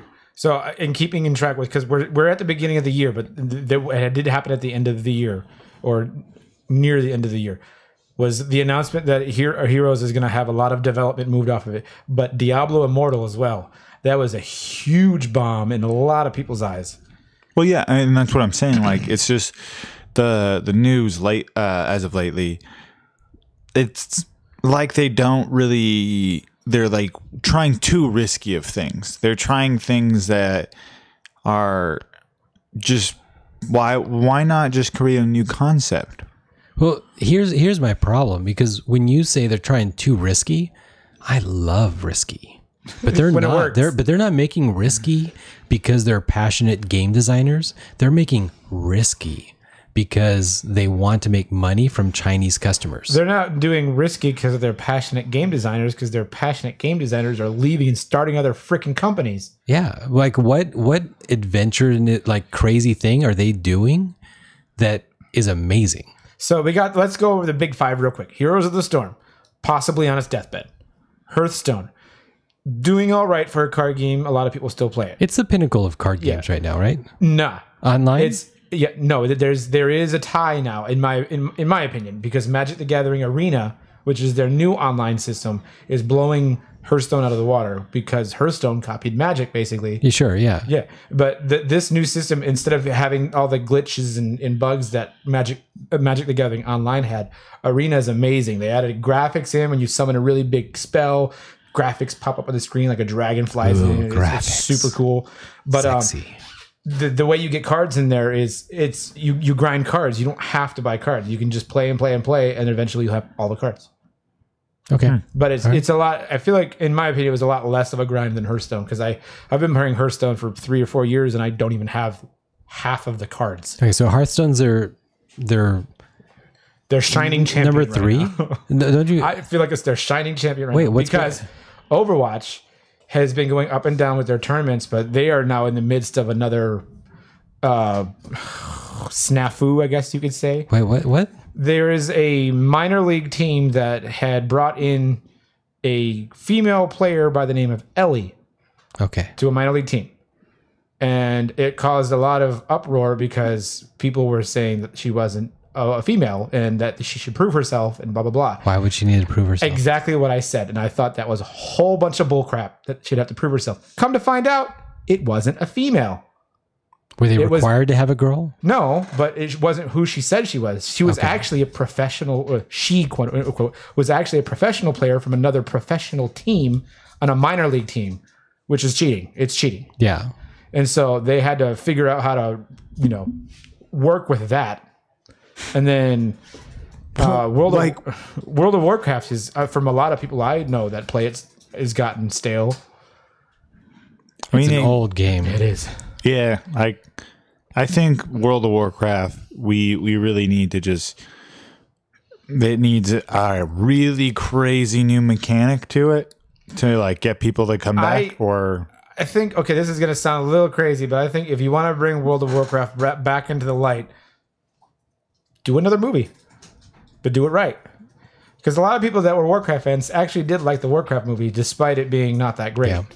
But if they actually did a good Warcraft movie where it had all the characters, I know there's a lot of characters, so most of the characters that we all want to see, like, where was Sylvanas? Sylvanas wasn't even in that movie. Where was Thrall? Thrall was a baby for the last 2 seconds of the movie. We got Medivh for a second. That was kind of cool because he did polymorph sheep. Yeah. But I mean, all the characters that we're used to, it was like an opening intro to the story that the characters we want to see. And then they were like, we're not doing another movie. You're like, please, we almost got to the good part. Yeah, I don't know. I just feel like if you look, all of the big game studios, they are getting so greedy right now, and you just see EA, Blizzard, Bethesda, all making huge mistakes. Yep. And of course, this is a natural business cycle. It's creating openings for new studios. We're waiting for it. Death Stranding, we want you. Blow us out of the water with your weird concept game. I hope so, but it's going to fail, I'm sure. And then the thing that also throws me off is if you get on Battle.net right now, you'll see Overwatch. I forgot Diablo. Diablo is doing about as well as it normally does. Yeah, it's not bad. It's not good. It just keeps going. Yeah. Right. But if you open Battle.net right now, you'll see Diablo, StarCraft. Oh, I forgot StarCraft too. Good lord. StarCraft hasn't made anything in a while. World of Warcraft. You got Hearthstone. You got Overwatch. You got Here's the Storm. And then at the very bottom, you got Destiny 2. Why is Destiny 2 on Battle.net? Because I know Activision owns it, but why put it there? It's not a Blizzard game. We don't care about that. Well, because they use their servers. Then use their servers. But it's just money. Again, it's just money. And of course, what did we all really want? We originally wanted the Ghost first person like story game. I want to play as Nova. Let's do it. Yeah, let's do it. That's adventurous. That's experimental. Give these people a budget. Come on now. I don't even understand what they're doing. You know, Google lets people make things, and most of it's garbage. But every once in a while you get Gmail or Google Maps, right? Mm-hmm. So I don't understand why Activision doesn't say, you know what? We're going to write this off as a loss. It's going to be a tax write-off. We're not going to, we're going to basically throw away the game you make. You're going to get $10 million a year just to throw away and make something really cool randomly. And if every other year you end up with $1 billion game, because just like Fortnite just suddenly comes out of nowhere, and the next thing you know, kids are all dancing, and then schools are like, you can't dance like Fortnite anymore. But but I could dance like Grease. That's in Fortnite. No. I just think there's a right way to love video games and still make money. And plenty of these companies make good money, but then they're like, it's not enough. Stockholders want more. Yeah. I blame Trump. Anyways, next, the Smash DLC. I have to bring this up. I know we've talked about it in every episode. But I have to bring two prequels and now this one. Because in our prequel episode, the last one, I mentioned that Dragon Quest could be a possible character. And now it's looking even more like it's a possible character. There was a data miner who did data mining things. And if you don't know what data mining is, it's mining data for things. It's illegally extracting the data from the video game, parsing it, and finding Dragon Warrior bits. Yep. So let's not get confused now. Dragon Quest and Dragon Warrior, two different games. Dragon Quest is, I can never say his name right. Erdrick is a more than likely possible candidate for the next DLC character that's going to be announced. And I'm excited because I like Dragon Quest. I just realized I like Dragon Warrior. You're like, I was thinking of the wrong thing all along. I was. I'm so disappointed now. Dragon Quest has slimes. But I still... Oh, no, then maybe I still like Dragon Quest. Was there... I don't know. You know what? Was that in base Nintendo? Now that I'm thinking about it, I think I swear it was I need Dragon to look it Warrior. up. No, I need to look it up now. I honestly think they did the Final Fantasy 3, Final Fantasy 6 thing where it's named both. Like that genre or that whole franchise is actually named Dragon Warrior and Dragon Quest, depending on which country you're in. Okay, hopefully somebody at chat will help us out. Yeah. Somebody at chat. Anybody that has a keyboard in front of them. Anybody at all. If only there was a keyboard only warrior there's in a the keyboard. corner of this room. Yeah. All right. Or just let people in chat. It's fine. We can keep going Just forward. see if Dragon Quest and Dragon Frankie. Warrior are the same game. I don't really know a lot about Dragon Quest. Because you're young. It's fine. He's got a sword. Published as Dragon Warrior in North America. I knew it. It's the same game. All right. And so I just Thank you, think Bobby. I just think that it may be that we're just going to get like an assist trophy or something, but I don't know. I think it'd be interesting. It definitely goes with the theme that we talked about, them getting characters that are third parties of people that have been on a Nintendo console, I guess. So here's my issue is like the armor always changed. I never really felt like, when you see Metroid, you know who she is, who Samus is. She wears the Samus suit, right? What's her actual name? No, her name is Samus. Oh, She yeah. wears the Metroid suit. Oh, what? No, Metroids are the monsters she kills. She wears a hunter's. Yeah, I forgot what it's suit. called. It's the Zero suit. No, it's not Zero suit. That's the one she wears. hunter in the suit. heck? Hunter suit. Holy crap, that was a... Yeah. Okay, keep going. All right. So She's we a- know what she looks like. We know who Link looks like. We know who Super Mario looks like. But I actually don't really know who the dude or even if it is a dude, presumably, looks like in Dragon Quest because it's like top-down chibi like little thing. Yeah. Well, okay, so they actually did make a more recent Dragon Quest game.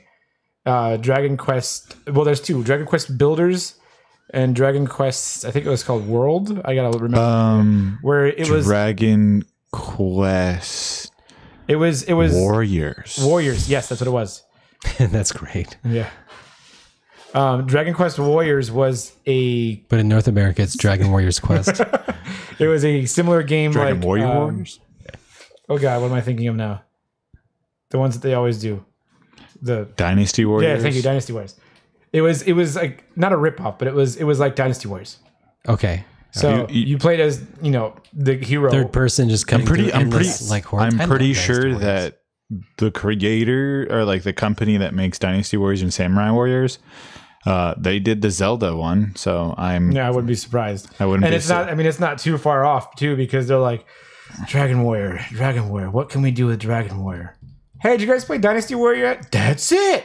Like they just What if you just killed endless slimes? it was a fun game though. I have it on my PlayStation. It was pretty fun. Okay. I liked it. But I always like those type of games. You like anything on your PlayStation? Yeah, I do. PlayStation for life. PC Master Race. Wait, I'm confused now. Hold on. But yeah, so I'm excited to see where the Smash DLC is going, and I can't wait. We'll know in February. Yeah, If it turns out to be a trophy, we'll That's- make him spin the wheel of sadness. that's the next Treehouse, right? The next Nintendo Treehouse is in February. Nintendo Direct / Treehouse. Yeah. So staying on some slightly, I want to skip this one for a second. Staying on some slightly Nintendo-like news. Pokemon, even though it's not Nintendo anymore, Pokemon is now the Pokemon company. It's been like that for a while. Brock might have a girlfriend. Wait, I thought that Wizards of the Coast owned Pokemon. No, that's the card game. Oh, just the card game. Okay. All right. The Pokemon company, I believe, now is just called the Pokemon Company. So that's Okay. just what it is. Yeah. It used to be something else, but yeah, Brock might have a girlfriend. So this horn dog of a character that's been trying to get with every woman he could ever manage to get with might have actually got Breaking news. Yeah. Whoa. Pika? It is breaking news because we just found out today. But Yes. it's also not big news. But did you watch any like the little trailer of it? I didn't watch the trailer yet. Dude, it's great. It's fantastic. I just wanted to bring that up, but I'm going to move on to the next one. This one makes me sad in my face. Bethesda's Elder Scrolls 6, with its no name title yet. It's just Elder Scrolls 6. We know it's going to be some cool fantasy title name. I can't believe can I say his name right? Jeremy Soule Skyrim composer, also composed a hell of a lot of other stuff. He's not working on this one. I think that EA secretly bought Bethesda, and now they're intent on ruining every franchise. So I wanted to really just emphasize this. He only worked on Skyrim, right? For Elder Scrolls, yes. He's done Okay. All right. So then hear me out. As me being, I'm North American champion of a lot of things, and now I'm the North American champion of Elder Scrolls. So let me explain to you. Elder Scrolls, each one has seeming to have like a theme, like kind of a mythological representation. And Skyrim had like dragon Viking kind of world. Yeah. So him not Right, just to be fair, Nord. he did Skyrim, Oblivion, and Morrowind. Oh, oops. The sound, Okay. The sound of Elder Scrolls is him. He is described as the John Williams of video game music. And I wanted to bring that up. If they were like Jeremy Soule is no longer, I know, at it, and but- I know where you're going, Frankie. I'm not contesting that if every game is supposed to have a different feel, that they would hire a different composer. So yeah, because But it's not. We're not saying that. We're saying, oh, you know what? We no longer need John Williams to do these movies. We no longer need whoever the guy is who did all the like Batman movies and yeah. It was on the tip of my tongue too. oh my gosh, Yeah. it's horrible at this. Yeah. Right? I mean, some of these Elfman, Danny Elfman. Danny Elfman. Yeah. We're gonna say like, oh, you know what? All of these movies were done by Danny Elfman. Oh, but no, now it's not gonna be Danny Elfman. Suddenly, it stands out. It's worth discussion because it's not like they always hire someone new. No. They fired him without telling anybody. They fired him, and without telling him, they fired him. They just said, you know what? We've always hired this guy, and now we're not going to ever mention it, but we're not hiring him again. Have you ever played Final Fantasy 15? no. 14? So I brought those up for a reason. Nobuo Uematsu has done the music for every game except for 15. He didn't do 15. And I played 15, not all the way through, but I played it. Cool soundtrack. Game's good. Everything's good about it. But when 15 came out, one of the top headlines is, where the hell is Nobuo Uematsu at? It's noticed if the composer for all those games is not there anymore. It is surely noticed. Only two things can happen. I think. Go Well, ahead. I mean, yeah. Okay, him getting fired sucks. I think that definitely isn't. Fired without telling anybody. Yeah, I definitely think that's not respectful of the company to do that. I mean, that's almost like Blizzard canceling a bunch of tournaments and not telling anybody. Who would ever do? Okay, sorry. But I also see what it like. They're Wait, still. Have you heard why? No.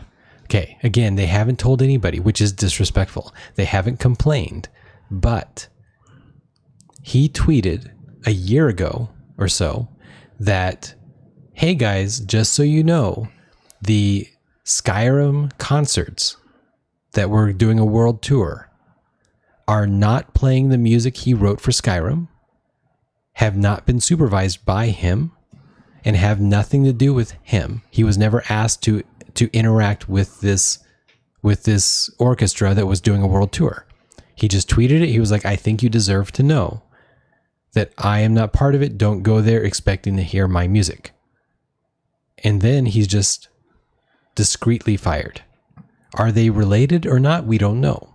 I need my goof button. They goofed. But if they fired him because of that tweet, because basically some people didn't buy Skyrim tickets, which has nothing to do with Bethesda except for the fact that they were paying a licensing fee to Bethesda. So he basically cost them some money by telling the truth. So is that a valid reason to fire him? And you think, well, maybe they didn't fire him for that reason because they never said why they fired him or even that they really fired him. But here's the other thing. 3Dog, he made some tweets and then he wasn't included in the next Fallout. Now, 3Dog was the actor is not obviously 3Dog, but in Fallout, Fallout 3, he was 3Dog. 3Dog. 3Dog, yeah. And he was awesome. And the lore of Fallout has these characters, just like Bethesda has these opportunities to build in, even though you're playing a different game with a different main character and different storyline, you have little bits and pieces. Is kind of like Easter eggs that if you're a true fan, a true Bethesda fan, which I'm not anymore. Honestly, I don't like Bethesda anymore. I haven't liked really much of anything they've put out for a couple years now. What do you think of Fallout 76? I have no interest. Exactly. None. I don't want to play it. I have no interest either. There's no radio announcer, a DJ to listen to. There's no humans, and that's fair. They said people will kill them. Okay, that's why I don't want to play with other humans. It's lame. But they have a history. Bethesda either has like some ego that when somebody like tweets something or says something socially, rather than just openly saying, hey, why'd you do this? Because these people love Bethesda. The Three Dog actor was like, I want to do anything, even though you didn't hire me for Fallout 4, I still would love to do something with you. Any time for any character. Same thing for the music composer. He loved creating that music for all of these Elder Scroll games.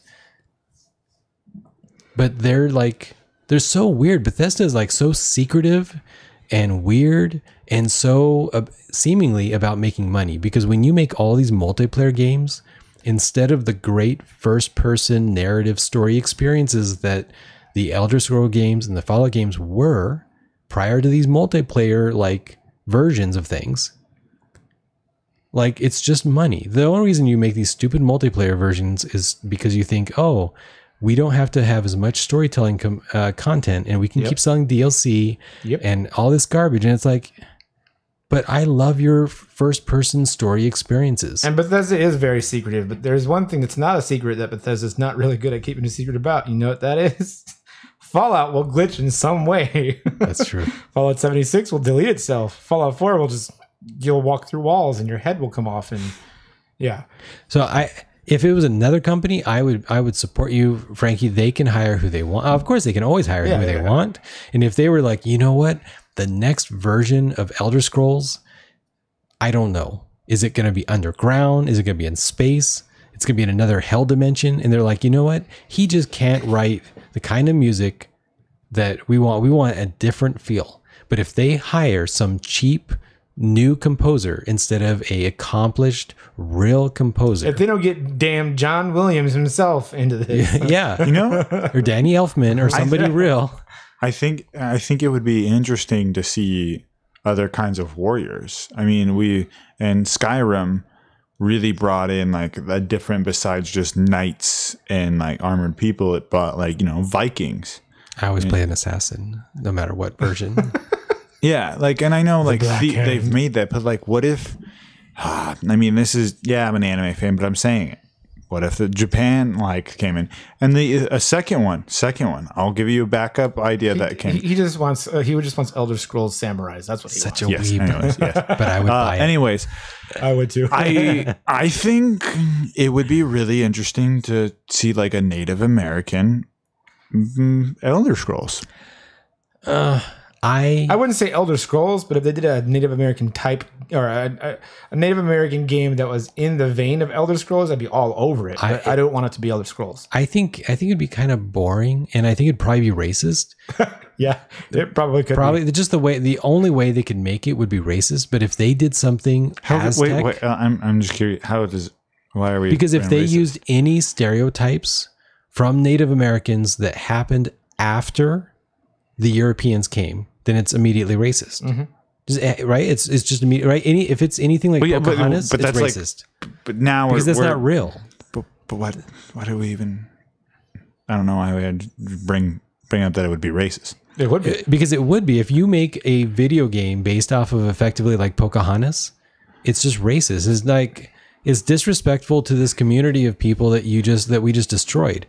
Whereas if we do it based off of the Aztecs, then it's not racist. The Aztecs had a cool civilization. I don't even think we really know what the Native Americans were really like before we destroyed them, because they didn't have a written language, and so there's just very little heritage. And I think it would be very hard for them to make a true to that wouldn't be boring, because they were like plains people. Like they didn't have a lot of the stuff. easier way to try and boil it down is: would you agree that the Europeans decimated the Native American culture? They decimated a lot of Native Americans.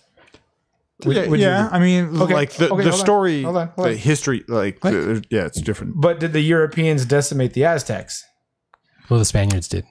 Yeah, Obliterated them. But that's why we don't really feel that much shame, because it wasn't us. You know what I mean? I know, but I'm not saying that portraying the indigenous population of North America as racist. It's not. I'm saying that you can't tell that story true to the people without using these stereotypes that are fake. And can you agree that if you use these fake stereotypes, that it's inherently racist?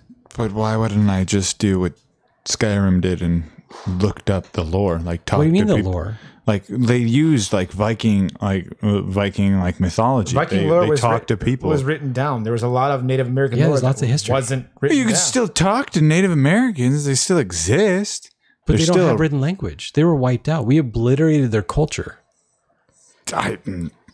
There's still. what he's saying- I'm what he's saying saying that is- there's still culture because I know there's culture in other places. What Rich is saying is, if we used let's say if we used any one of the deities that they worshipped, we wouldn't get it right, because we don't. Spirits? But you see, we're you're assuming that we don't have any way to talk to. No, but they don't have to them. cities.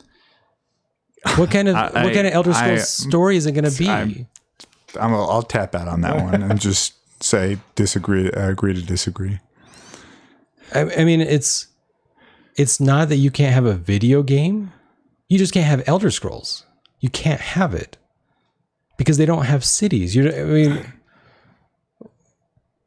They only have the same engine. It's the same engine, Frankie. Do you agree with that? It's the same engine. So both Fallout. They can Elder Scrolls. No, it's different engines for both of those. Well, Fallout usually takes Elder Scrolls. They say they usually use Elder Scrolls as a prototype. So they have so many classes. So unless they invent like all new classes. Oh, you mean of like the casters and stuff like that? The classes,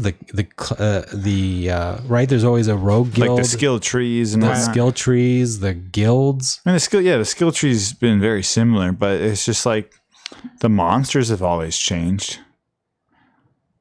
Some of them. Skyrim had dragons. Some of them have. Yeah, they have like a couple majority of, like, the iconic. Fallout had monsters. death Yeah. claws. But they always use the same demons across the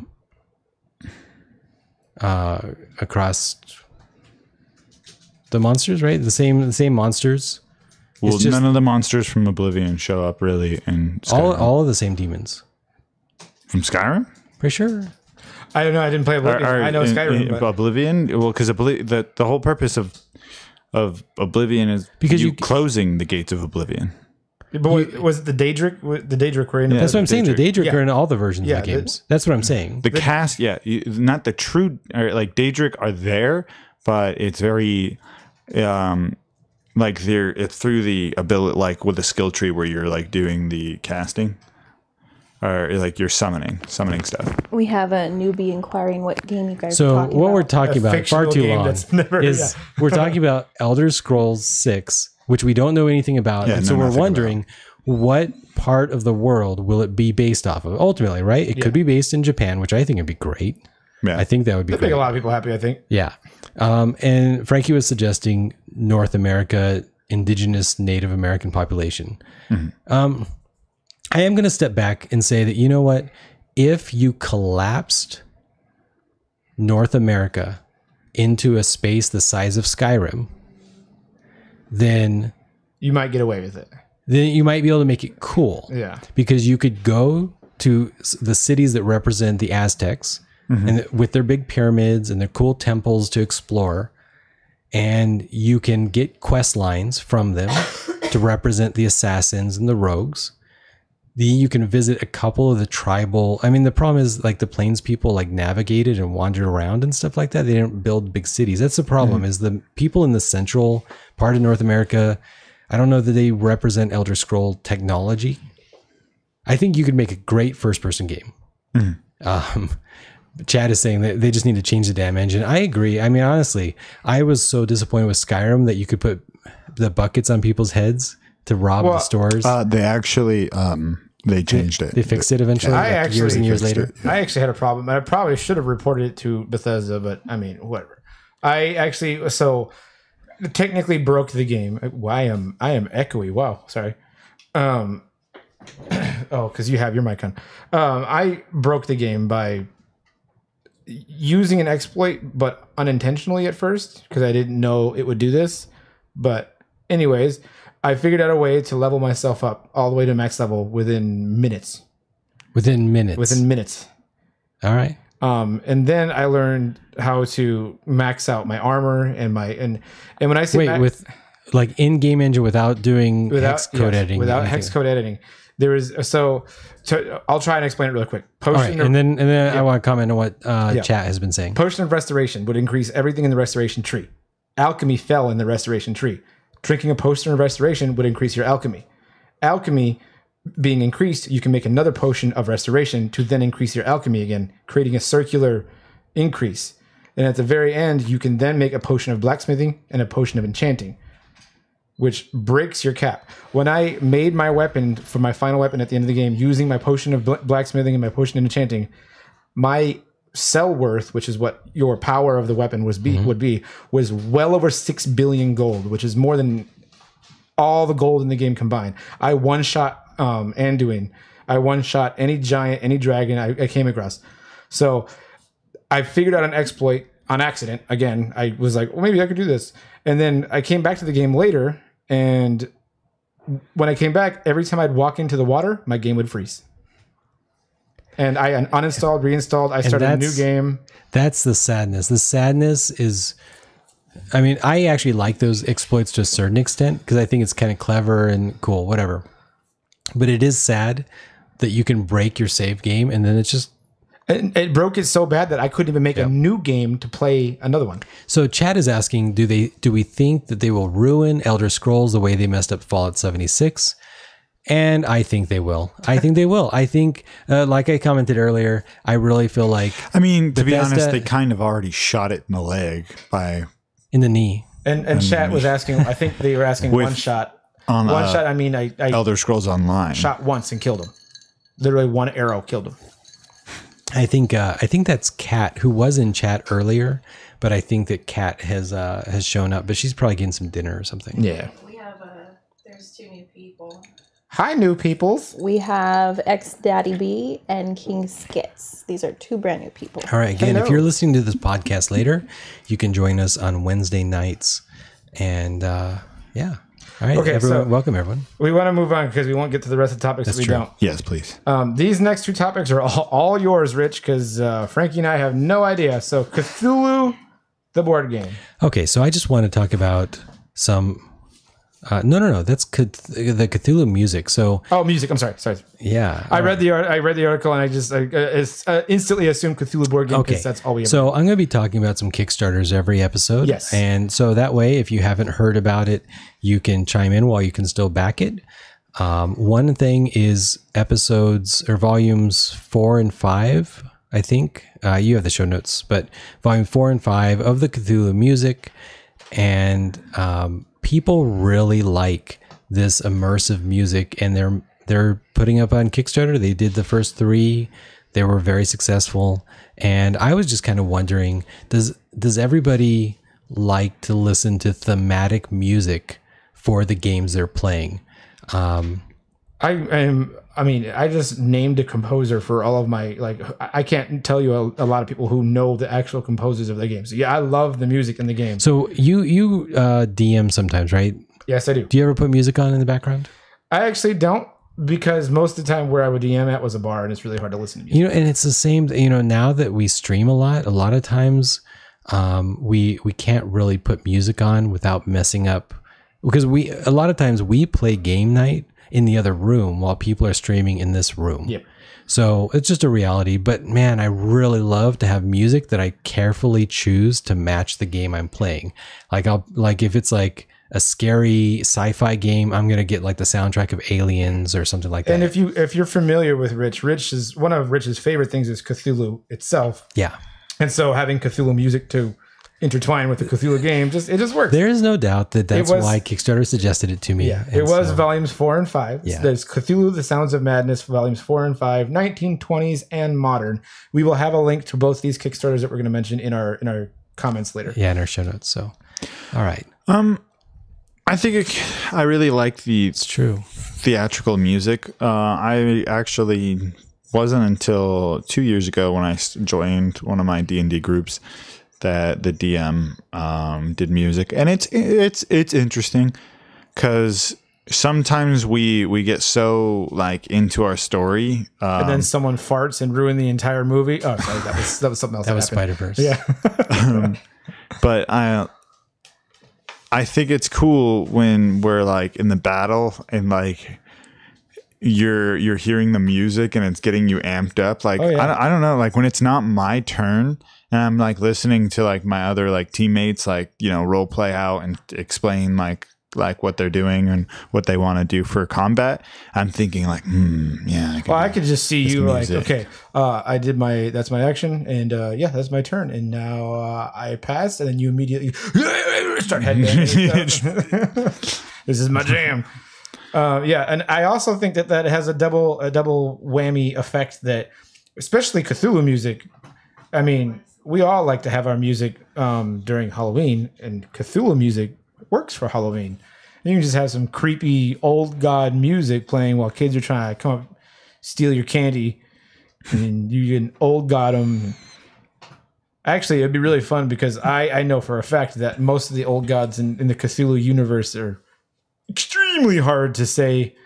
And so you can just tell the kids like, hey, I'll give you all the candy you want if you can name one old god that's not Cthulhu, because you have like Nyarlathotep, and I can't even think of the other hard ones. There's plenty of old gods that have 17 syllable names with a Z and an X in there. That's true. But I love them.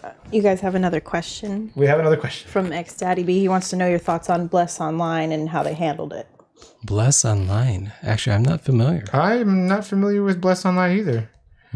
We're gonna move on. We'll move on, but please give us post in some chat. give us some notes on it, or give us a link or anything. We're curious. We may know what it is, but sometimes I'm bad with names. So, Like Project Titan for a long time, everybody's talking about how good that was. That's Overwatch.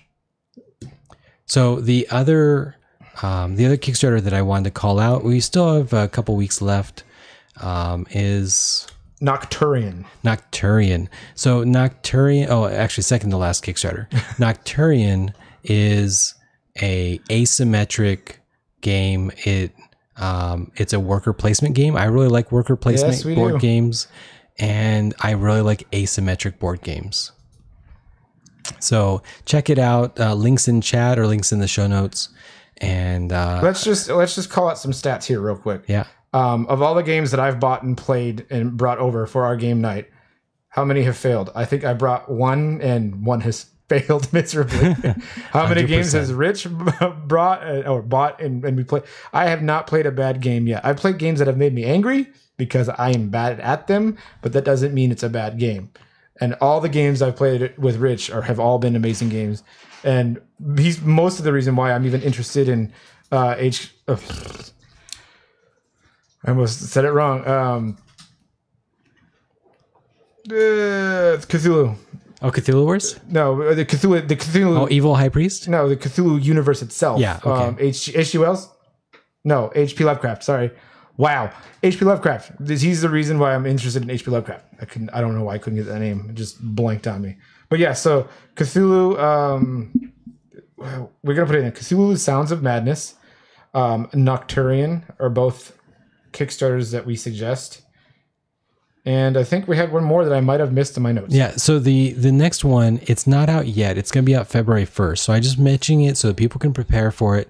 It's by Peterson Games, the same creators as Cthulhu Wars. And it is a Space Empire game. Now, Space Empire games typically take 6 hours, sometimes 12 hours. These games, like if you play a space strategy game, it's going to take a long time to play. You know, like Risk. Risk takes a long time. Yeah. You're saying Peterson is, and Sandy Peterson, our favorite board game maker. Yes. Yes. So they're making a game called Hyperspace.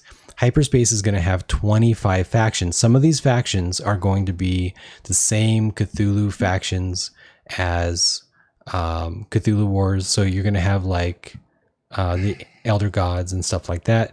But then also you're just going to have weird random aliens. Opener of the way. You know I'm going to bring that up every time. I hope there's a Yog-Sothoth civilization. I'm just to chime in as to explain old God stuff. To explain to people the reasons why I don't really know a lot of these is because the game nights that they have set up Thursday I work. I have 2 jobs, so I don't get a lot of time to take part in the recreations that they're able to. I mean, in the future, this could change. It could change. Yeah. It's possible. I knew you were going to bring it up. He's not saying but at least this time, I didn't bash it. Okay, I think we're going to have to give you some homework. Then, if you want to join us on Game Night, I think you should read a H.P. Lovecraft book first. That's your entry ticket into a. Here's the thing: we start a couple hours early, guys, and then he shows up 8:30. 2.5 hours after everybody else has shown up, and I'm pulling my hair out playing Gloomhaven because I can't do things right. So we're in the middle of a game, and then we finish, and I feed Frankie. I make food for everybody every Sunday night.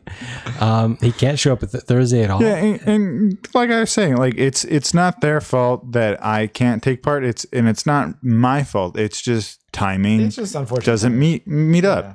And that's why, like, you guys aren't technically hearing me. You're just if you're watching the stream, you're just watching me listen to them. Like, did Frankie go to the bathroom or something? Where'd he go? Because it's like, what's up with you guys? You guys only got 2 jobs, or you only got 1 job. Like, how dare you?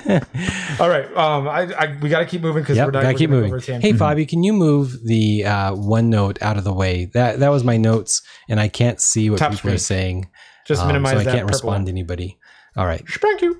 The last thing on our games category that I wanted to go over was MTG. Magic the Gathering's expansion comes out January 25th. Ravnica Allegiance. It is the last 5 guilds from the previous expansion that were missing the other 5 guilds because there's 10 guilds in Magic the Gathering. And 5 guilds were released last expansion. The other 5 are released this expansion. And boy, oh boy, do we have some crazy cards. Now, Frankie, I know you don't play Magic hardly at all. And I know you said you've played before. I played Ice Age. You played Ice Age. Well, I played 2nd edition all the way to Ice Age. I just wanted to point out some notable... Has anything changed since then?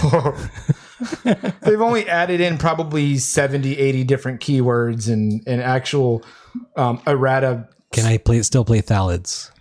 I mean, they're still okay. You might want to play those in the Commander format and not so much in a Standard. I don't know. You're speaking a different language. They are. Magic's been around so long and has so many cards that they've actually split off into different formats. So the Standard format means you're playing with cards from the last 2 expansions and the last core set only. Those are the only cards you can use. Modern goes back further. You can use more and more cards in Modern. Can I use my Fallen Empire cards? Yes. And awesome. Legacy goes all the way back and you can play all those. All the cards. There's certain cards that are restricted and banned because of their accidental overpoweredness. Accidental. And then there's a new format that spawned off that I am a huge fan of called EDH or Commander, which is what I was saying earlier. Commander is you pick 1 legendary creature. You build an entire deck around this legendary creature. You can only have cards of the colors of your commander's color. So if your commander is red and green, you can only have red and green cards in your deck. Okay. You can only have 1 copy of each card, and your deck must be 100 cards exactly, including your commander. That's a big deck. Yes. That encourages you to buy a lot of cards. Yes, smart on them. Yep. And the commander itself is different. So the commander sits outside of your deck. He doesn't that's sit in fun. your deck. And you can summon him in if you have the cost. If your commander dies, he goes back to the commander zone. He has his own zone, and it costs 2 more to play next time. So regular cost plus 2. And every time he dies, his cost goes up 2. If I didn't spend so much money on equipment, I would be very interested in what you're saying. It's extremely fun format. But the only reason I wanted to bring it up is because Magic always, in their expansions, brings out some mind-blowing techniques and cards and keywords. And there's a couple I just wanted to point out real quick before we go on to the next one. I forgot the exact name of the card. I think it was Pestilent Spirit is a new card. Job. It's a spirit 3/2 menace. Menace meaning if the creature attacks, your opponent has to use 2 or more creatures to block it. You can't block it with just 1. They used to have a different word for that. Yeah. And the really strange ability that's on this card that says all your instant and sorcery spells have death touch. Meaning, if any of your instant or sorcery spells do any damage to a creature, that creature is dead no matter how much damage you've done. So this changes the game into where you'd have to spend 6 or 7 mana to blow out your opponent's board before you can board them up. Now you only need to spend 2 mana to blow out their board and laugh in their face as they die. And yeah, it's nuts. Also, every guild in Ravnica and the last expansion has their own keyword that has been added into every guild. So you can imagine every expansion they added at least at a minimum 5 new keywords. This one they added 5 new keywords. A 1/1 creature that has to be blocked by 2 creatures still only kills 1 of the creatures, though, right? Because it only had 1 point of damage to distribute.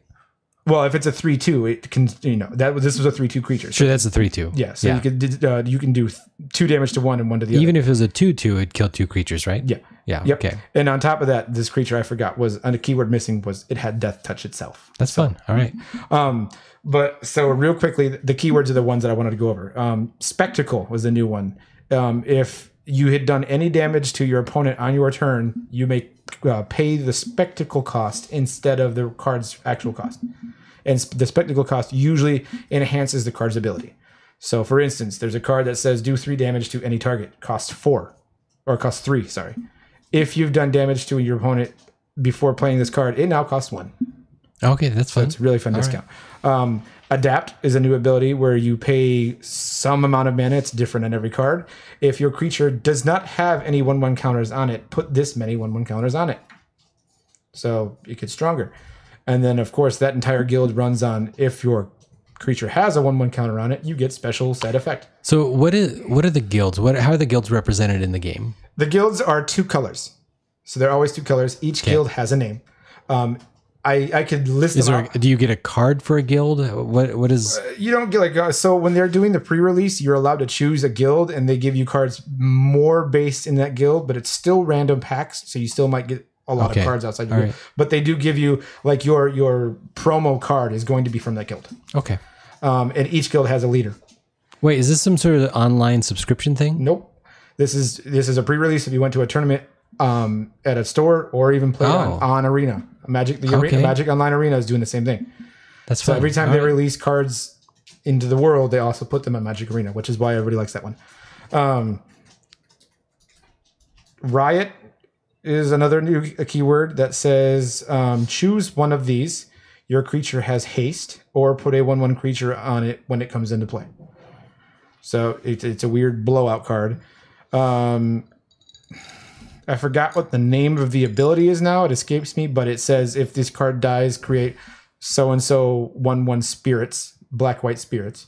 So basically, if they die, you have to kill it again because they come back.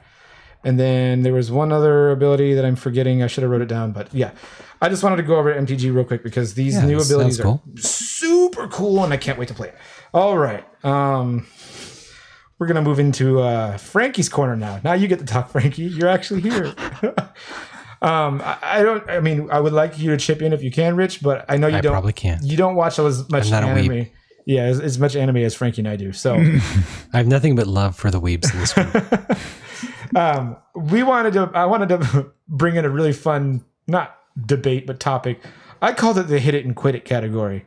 So between me and Frankie, we wanted to bring up at least 1 or 2 of our favorite anime or animes. I agree with the chat. Animus. Hentai is decent anime. That had 1 season and was either canceled or that was it, but was worth watching.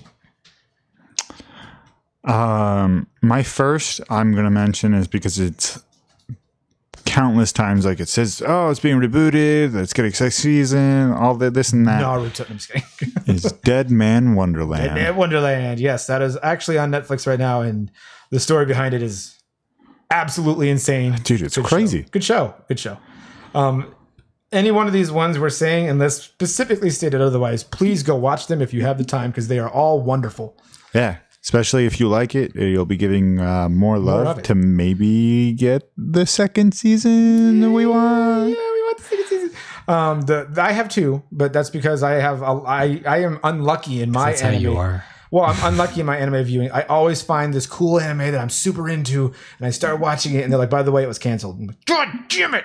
That's why you read the Wikipedia article first. Well, I usually don't wait because I read it on the first or second, or I watch in the first and second episode when it comes out. When I'm halfway through an episode, I'm like, wow, this is amazing. I like Google, was it canceled? And they're like, it's most likely canceled because viewer numbers are low or whatever. And I'm like, I'm going to quit here. I'm jumping ship. I got lucky because My Hero Academia blew up, and we all know that's going to continue going. Yeah, and oh my God, Black Clover. Black Clover is also blowing up and is also really good. The two I wanted to mention, though, were The Devil's a Part-Timer, which is a hilarious show about the devil and God or an angel fighting. They get sent to our world, and the devil has to get his magic back to go back to his realm to start planning his revenge. But to get his power back, he has to get certain book, certain materials, certain requirements. And he can't do that without getting a job. So the devil works at McDonald's. And it's hilarious. They even go so far as to get as close to saying McDonald's without actually saying McDonald's in the show. McDonald's. Yeah, it's something really ridiculous like that. I actually forgot what it was, but great show. And then it was canceled after one season. No idea why, because it actually had really high numbers. But again, still Golden worth arcs watching. instead of the golden arches. Yeah. And then the one that makes me cry, the one I know will make a lot of people upset is There we go. No Game, No Life. Frankie, did you watch No Game, No Life? Yeah, I actually cosplayed as Sora. Oh, I forgot about that. You did, yeah. No Game, No Life got up to, I think, episode 12. Episode 12 or episode 13. It got up to there in the show, and literally overnight just stopped. They didn't give us an ending. They didn't give us a reason why. Just ended. And that was it. And it was right in the middle of a good part, where you're like, oh, they're going to fight a war in these factions and it's going to be cool. And we're done. And that's it. That's all you get. So it hurts to say you should watch it because it's really good, but it's canceled. So pick your poison there. The next thing we got to talk about before we move on was the next season's anime. And there's quite a few masterful picks on here that's coming out pretty quick. Yeah. Pretty quick. So first on our list is the one we and Frankie don't really care about. Attack on Titan Season 3 is coming, and I might hear one woo in here, but that's probably it. I was expecting Fabi to go woo. She's not even paying attention to the chat anymore. So yeah, okay. She's only paying attention to the chat. I mean, paying attention to us. That's what I meant. She's like, I'm talking. Attack on Titan Season 3 is coming soon in spring. And yeah. One Punch Man Season 2 is coming. Now that's one that I'm excited for. Which is funny is I never fully watched all of One Punch Man's first season. I started to think about watching the first episode, and then I didn't. That was a lot of all words together. This might not be enough to make you watch it, but I want to explain or really quickly go over one hilarious part. So One Punch Man's known for its tropes. It takes all of the anime tropes and expands on them and literally makes fun of them as much as they can. You have the unbeatable hero who literally is unbeatable and wants to be beaten or wants to at least get into a good fight and can't find one because he beats everybody in one punch. That's the whole gist of the show. But there is one hero in there named, I think it was Puri Prisoner, is how he pronounced his name. And he was a big, huge, hulking mass of a man who was big dude, always had his striped prison suit on, always had the chain ball. But when he's ready to fight, he's got to transform like a Sailor Moon girl. And he does, and it's absolutely hilarious. He does the whole Sailor Moon dance and everything, and he just turns into the booty. It's the stupidest thing I've ever seen. But it's so great. It's Lyle? Yeah. Lyle cosplays as a great One Punch Man. It's Saitama? Saitama is the bald guy. Yeah. That's all the One Punch Man I need. He's amazing, and I respect it. So to expand a little bit more, I'm not might entice you, might not. He finds out that there's a hero program he could join to make money, and when he joins it, he does what he does, but everybody just assumes he's just a bald guy with no power. They don't care about him because at the same time he had a friend join named Genos, who's a big cybernetic robot that shoots lasers that can destroy half a planet. But they don't know that Saitama is training Genos because Saitama beat Genos earlier to a pulp. It wasn't even it was a joke. And so the whole season goes on with them being like, oh no, we can't do it. And Genos got beat up and he's laying in parts on the ground. And Saitama walks up and he goes, what's going on, guys? They're like, you're gonna die. You're not gonna make it. You're gonna die. And he's like, oh, there's a bad guy over there. And he punches them once and they explode. And they're like, what did he just do? What happened? And then they're like, oh, Genos must have set something up before he passed out. And they always try and like lay it on. Genos did it. And Saitama's like, what the hell, man? That was me. It's great. It's great. I think you should watch it. You like Code Geass, right? Yeah, I'd say I know. Fabi, you were a fan of Code Geass, right? I only watched about half of it. Half of it. Okay, that's fair enough. There's a spoiler I'd like to leave out if you guys haven't seen it, but something happens at the end of Code Geass. And without going too much into it, the next season coming up is Code Geass, Lelouch of the Rebellion, or Resurrection. Sorry, not Rebellion. That's the second one. Lelouch of the Resurrection, which, hey, everybody in one somebody make That's get the whole resurrected. Sanya, oh my god, I can't speak today. Saga of Tanya the Evil, the movie. This is one you might like. Yeah, the when reading up on this, an unnamed Japanese man who is a regular hard worker gets murdered by the guy that he just fired. Okay, he meets Being X. That's what he calls it, Being X, because he doesn't believe in God. In this series, it's God, but he calls it Being X. God says, "I'm gonna bring you back, and you're gonna prove yourself to me, or you're gonna spend your eternity in hell." And he goes, I don't have to prove myself to you, but whatever. So he gets brought back. Okay. But he gets resurrected as he gets resurrected as a little girl with the power to use magic in a World War I setting that they fight a world war, but they use magic and tanks. Okay. And it's super hilarious because, you know, he's playing the part of the girl. And he's trying to prove himself and be the best magic user that he can, but he's also a 30-year-old man inside the head of a 12-year-old, 13-year-old. It's hilarious. It's fun. Chad is talking about Carmen Sandiego, and I am so much more interested in Carmen Sandiego than the nonsense that you just talked about. Yeah, but I respect everybody's fandoms, and everybody likes their own stuff. Carmen Sandiego is also coming. Not an anime that we were going to talk about, but Carmen Sandiego. Live action. Where? Carmen It's not live action. Oh, it's not live action. It's animated. It is animated. It's animated in the same vein of those commercials for insurance. What was her name?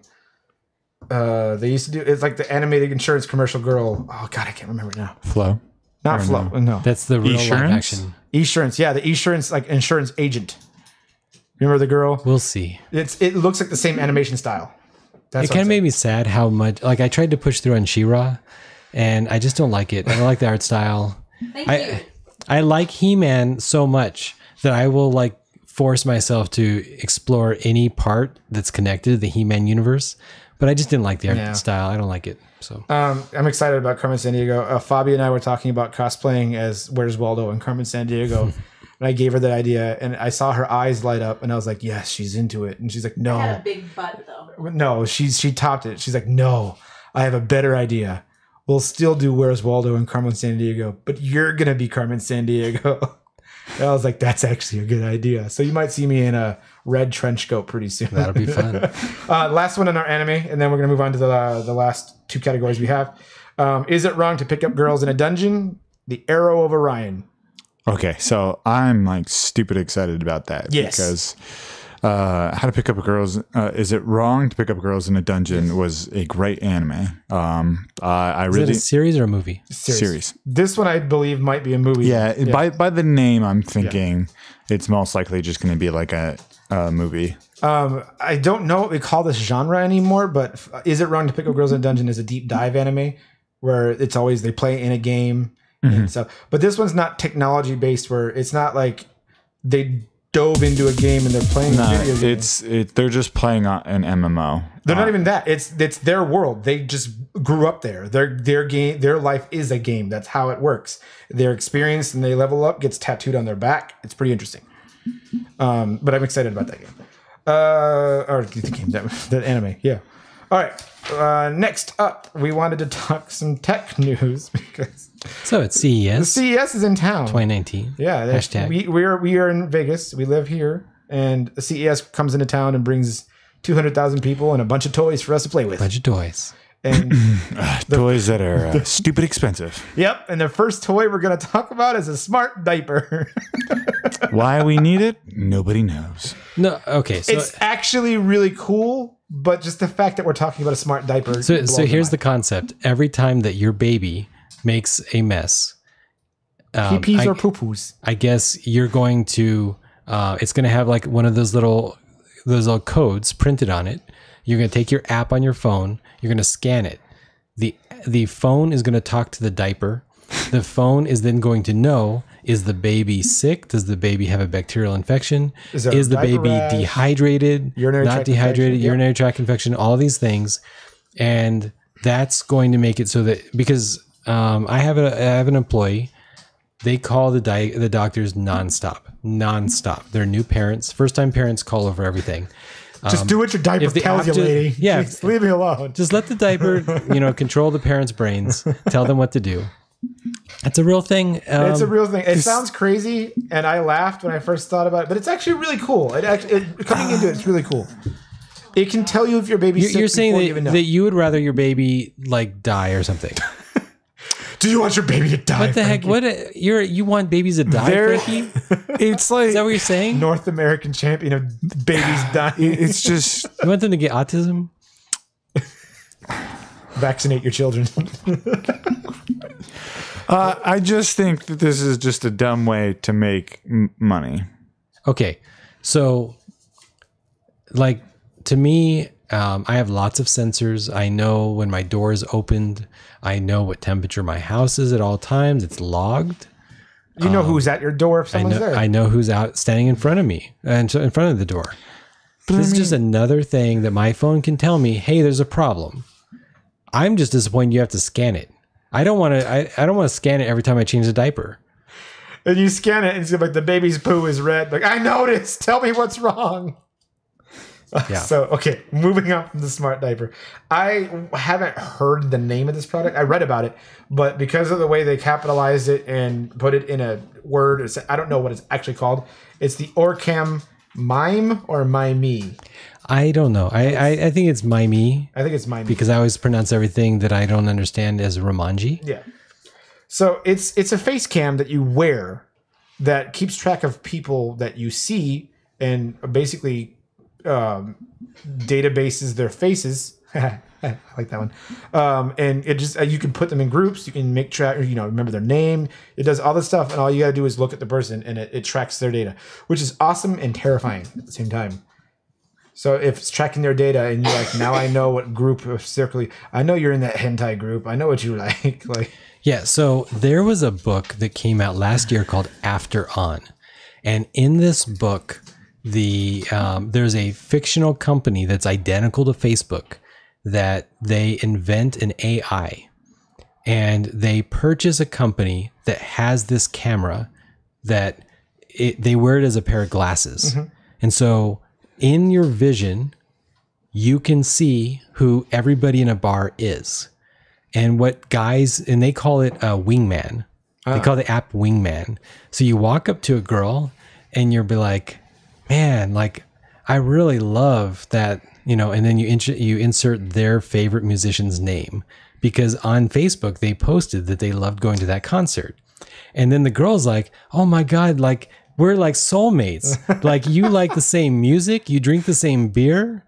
Like everything, because it's all out there on social media. And so that's the Wingman app. And it was considered like very evil inside the thing. And it was just this way where at the end of the interaction, the woman feels like she's really been manipulated and taken advantage of because the guy is just reading off in his glasses this personal information. There's this book that was written a while ago. It was called 1984. And no, I was kidding. And to be fair, I want this. I mean, I want these things. It's because the reality is I can take a photo and Facebook or Google can identify who they are, and I can look up on Facebook to see if they have public posts, and I can see all this information, right? So I have a girlfriend. I'm not trying to pick up on people, but in terms of like business, I'm at a convention and I see somebody and I see that they work in a, maybe they work for Azure, and I'm like, man, you know, I want to get to know this guy, and I want to like ask him questions so I have a better, like, I just think it would be great and powerful. But so what all would it database? Because what if it keeps stuff like their political affiliation and if they're racist or not? If you choose public instead of private, you're basically saying that people are allowed, like, this is the thing is, in my opinion, when I choose public, I'm saying the world is allowed to see this post. Yep. Yeah. Right?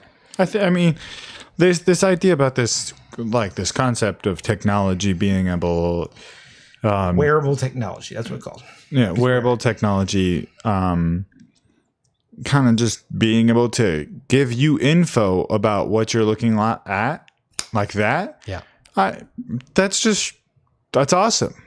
Because you no longer kind of have that speculation of, oh, if I go somewhere, like I won't know how to like do this or do that. Like what?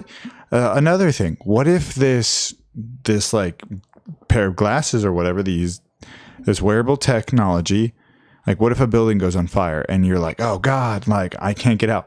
Now you have this smart thing that goes, oh, I know the whole layout of the building. And Google turn Maps. left. Google Maps. Yeah, turn left. The person in front go of down. You're gonna see a door off to your right.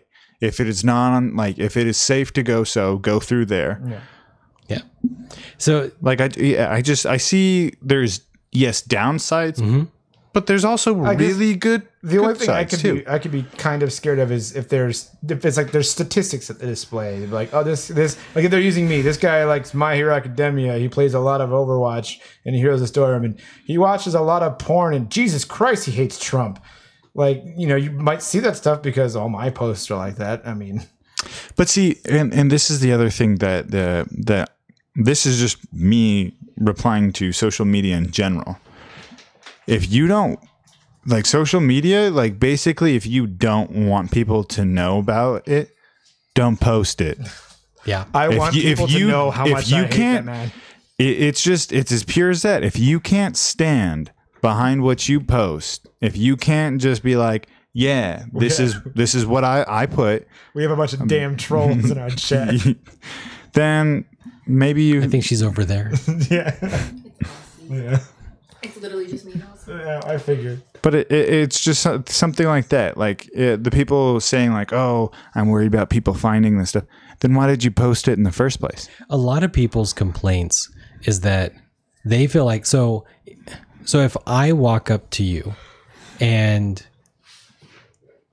even though, like say I didn't meet you before, say that I met you and I'm like, he seems like a cool guy. And then you turn to talk to James and I take the phone and I try to look you up and it finds you and then you leave and I'm still like Googling it. But then I see it all and I'm like, man, if I see you again in the convention, then I'll be able to mention that stuff and it'll be cool. Like then I'll have an in and we'll become friends.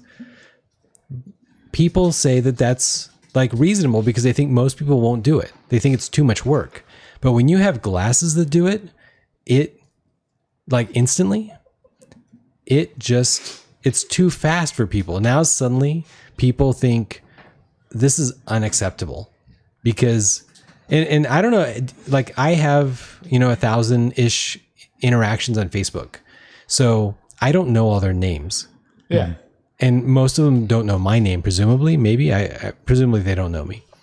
And so when I see people at conventions, which I meet people all the time that I know, I try to like look on Facebook and type a word that kind of reminds me of what I'm like, oh, I think I saw these, like the one girl with her pet bunnies. I know that she has bunnies, but I don't remember her name. Chelsea. Yeah. Chelsea. Yeah. So I see her at conventions. I never remember her name. 7 Deadly Sin streamers, if you're listening, hi. that Chelsea's part of that stream group. But I remember Bunny, so I typed Bunny, and she's like the only person in my like streams that talks about Bunny, and she pops up, and I'm like, hey, Chelsea. So that's what I do, but it's not instant. I have to be quick on my phone. Yeah, the one thing that terrifies me, it doesn't really scare me, but it makes me think is if it's tracking people, which is okay. It's okay. Well, it's not tracking people. Social media is tracking them. But here's my example. Say a very famous celebrity, like, well, in my opinion, like Kevin Smith or something, is walking through a convention trying not to be seen. He just wants to enjoy his time. You look up, your face cam thingy hits it. Now everybody knows that he is right there because you just saw it. And now it's going to make it a nightmare for that person to try and get away or get through the crowd or whatever. And I can just see this happening with a lot of people. I leave it up to the developers to put in coding for it to every time. Yeah, every time as long as you have to have a certain you're gonna like keyword. Your account. Yeah, dude, you're gonna get a whole bunch of people that are like, excuse me, I'm a celebrity. Like, no, you're not. So in After On, it's just like Instagram. Those people on Instagram, there's a bunch of like people who say they're Instagram like famous or whatever. But if your thing doesn't have like verified or whatever, then you're just so in the After On book, Facebook the fake company basically sold the ability to be famous. So like you could pay to be more noticed, or you could like pay to be less noticed. So like all my money. Like Kevin Smith would basically just be like, you know what? I want a day of peace. I'm going to pay, and it's going to identify me as like John Doe. Yeah. Like, I mean, I see it as not a problem because if we're already technologically this advanced to create wearable technology like that, I would think we would be smart enough to know the knowledge how to code in like other parts of it to be able to recognize these kinds of things and what to do. So right now, a lot of bars made rules. They have signs at the front, no Google Glass. Mm-hmm. So if you try to go to certain bars, you cannot wear Google Glass, meaning glasses that have those little cameras on the side. Yeah. So that's fine as long as we can still identify that it's Google Glass. But I promise you, within a couple years, these cameras are going to be hidden, and people are all going to be wearing them, and it's just holding it off for a little while. Yeah. Sorry, I'm on my phone because I'm trying to find. We're moving to our last item. Last couple. We have two more. Oh. But sorry. One of them was a poll, and there it is. Okay, I just want to have the poll results. There we go. All right, so the last category, which we might have more next week in this category, but there hasn't been that much news. But comics, we have to talk comics real quick. The big news in our comics this week was they showed a cover of Doctor Strange, and a big old face behind him. Galactus. Big old face. And Galactus was sitting behind him, and they just came out. He hungry. Basically said that Doctor Strange is now the new Herald of Galactus, and what does it mean for comics? Yeah, so because doesn't Galactus have the power cosmic? So this is the 400th episode. He can give the power cosmic. And I'm not sure I'm not. I think power cosmic. Yeah. Well, but that's like Star Lord. No, not Fire Lord. What Fire is Lord. Strange's mystical powers from? Because he's the Sorcerer Supreme. He inherited it from the Ancient One. Yeah, but what is the Ancient One's like power? What is it? Is magic. It cosmic power? Or, no, it's magic. It's just magic. Sorcery. So it's just magic. It's knowledge.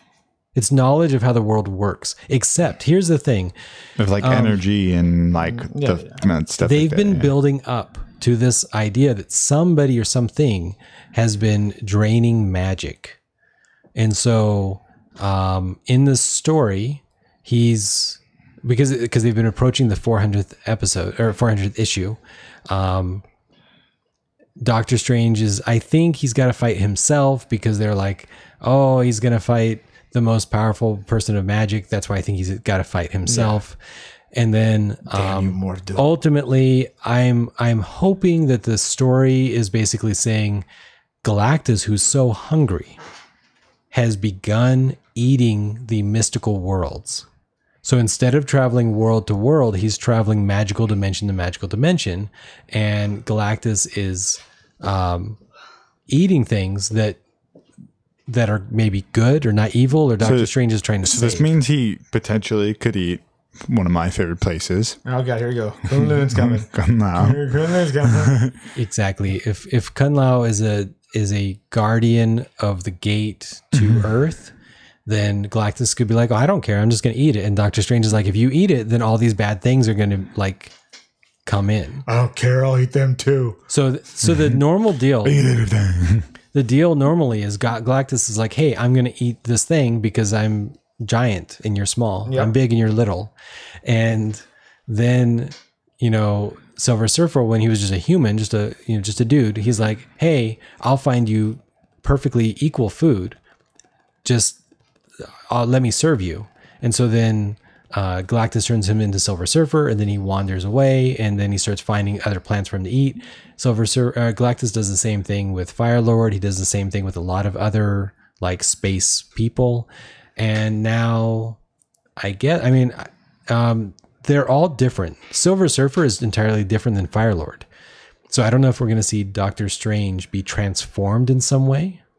Can you imagine the Sorcerer Supreme getting the power cosmic? Holy That's Lord. what I'm saying. Like he would like just the amount of power like that he could do, or like combining the power cosmic with his knowledge of the Sorcerer Supreme. What if he already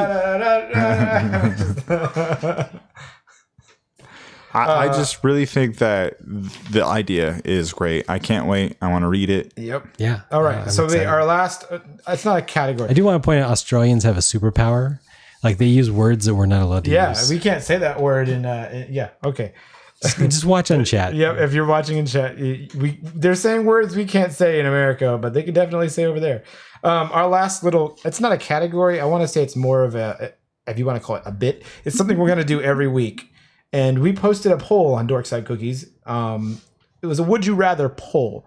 And we're going to try and do a would you rather every single week because it's fun. It's just fun for us. So the one that we had posted on Facebook was, would you rather remove from existence, delete, forget, make sure it never happened, the movie Avatar: The Last Airbender By M. Night Shyamalan. Or Dragon Ball Evolution by I don't know who, but good Lord, why?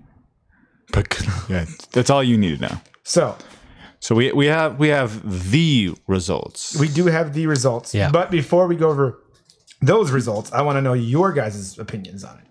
Because ours are not in there. Airbender. Oh my! You would get rid of Airbender? I would. Keep, wow. Gone. I got rid of Dragon Ball. I had actually already erased it from my brain before you put the poll back out. Oh, that's a movie? Oh, shit. You unerased it for me. Thanks for that. Frankie? This is a life choice for him. Once you do it, you can't take it back. It's on the internet. We will hold you to it. We're going to throw it in your face later on. 10 years from now. Remember that one time you wanted to keep Dragon Ball instead of Avatar? Don't say that. Like we never got a good Dragon Ball movie because you said to keep it. It was good enough. No, it wasn't.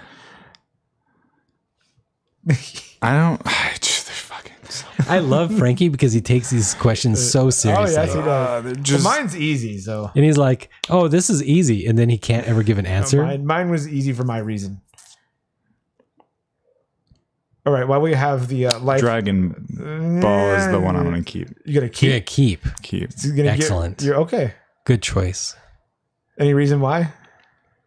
Actually, he's changed it. Change it? the actress that plays Chi-Chi, she's kind of hot. So she like gives someone like. It's unfair because they were all children in Avatar. So I actually kind of, honestly. I mean, let's just.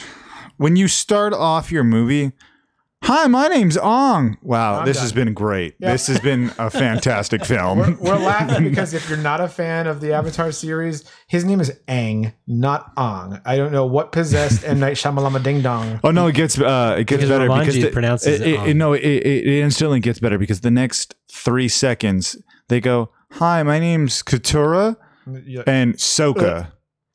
It's Sokka and Katara.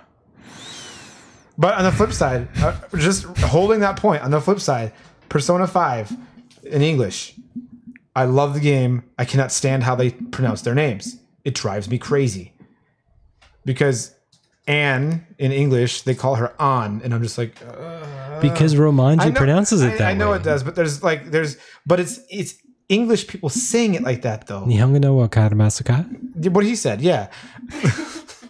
My opinion is I'd actually keep Avatar because it was at least somewhat closer to We have the a original cartoon source. series. You don't need it.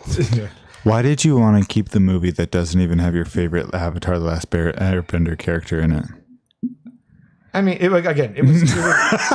was closer to the source than Dragon Ball was. If the movie was erased, then this year somebody in Hollywood would be like, why hasn't someone made this movie? Let's true. make this movie. That's true. Dragon Ball was just, I mean, it felt like Dragon Ball was like, we have a dude named Goku. That's about as far as we got. Go. And then Avatar was like, we have a world of elements and stuff, but we can't get our main character's name right, but we're still close. But yeah, that's my choice.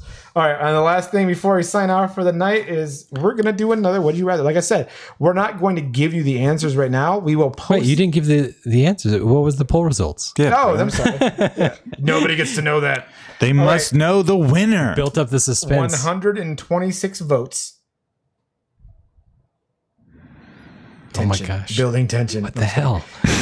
68% of people decided that they would delete on next week's episode. I'm just kidding. They would delete Dragon Ball Evolution. 32% of the people said that they would delete Avatar.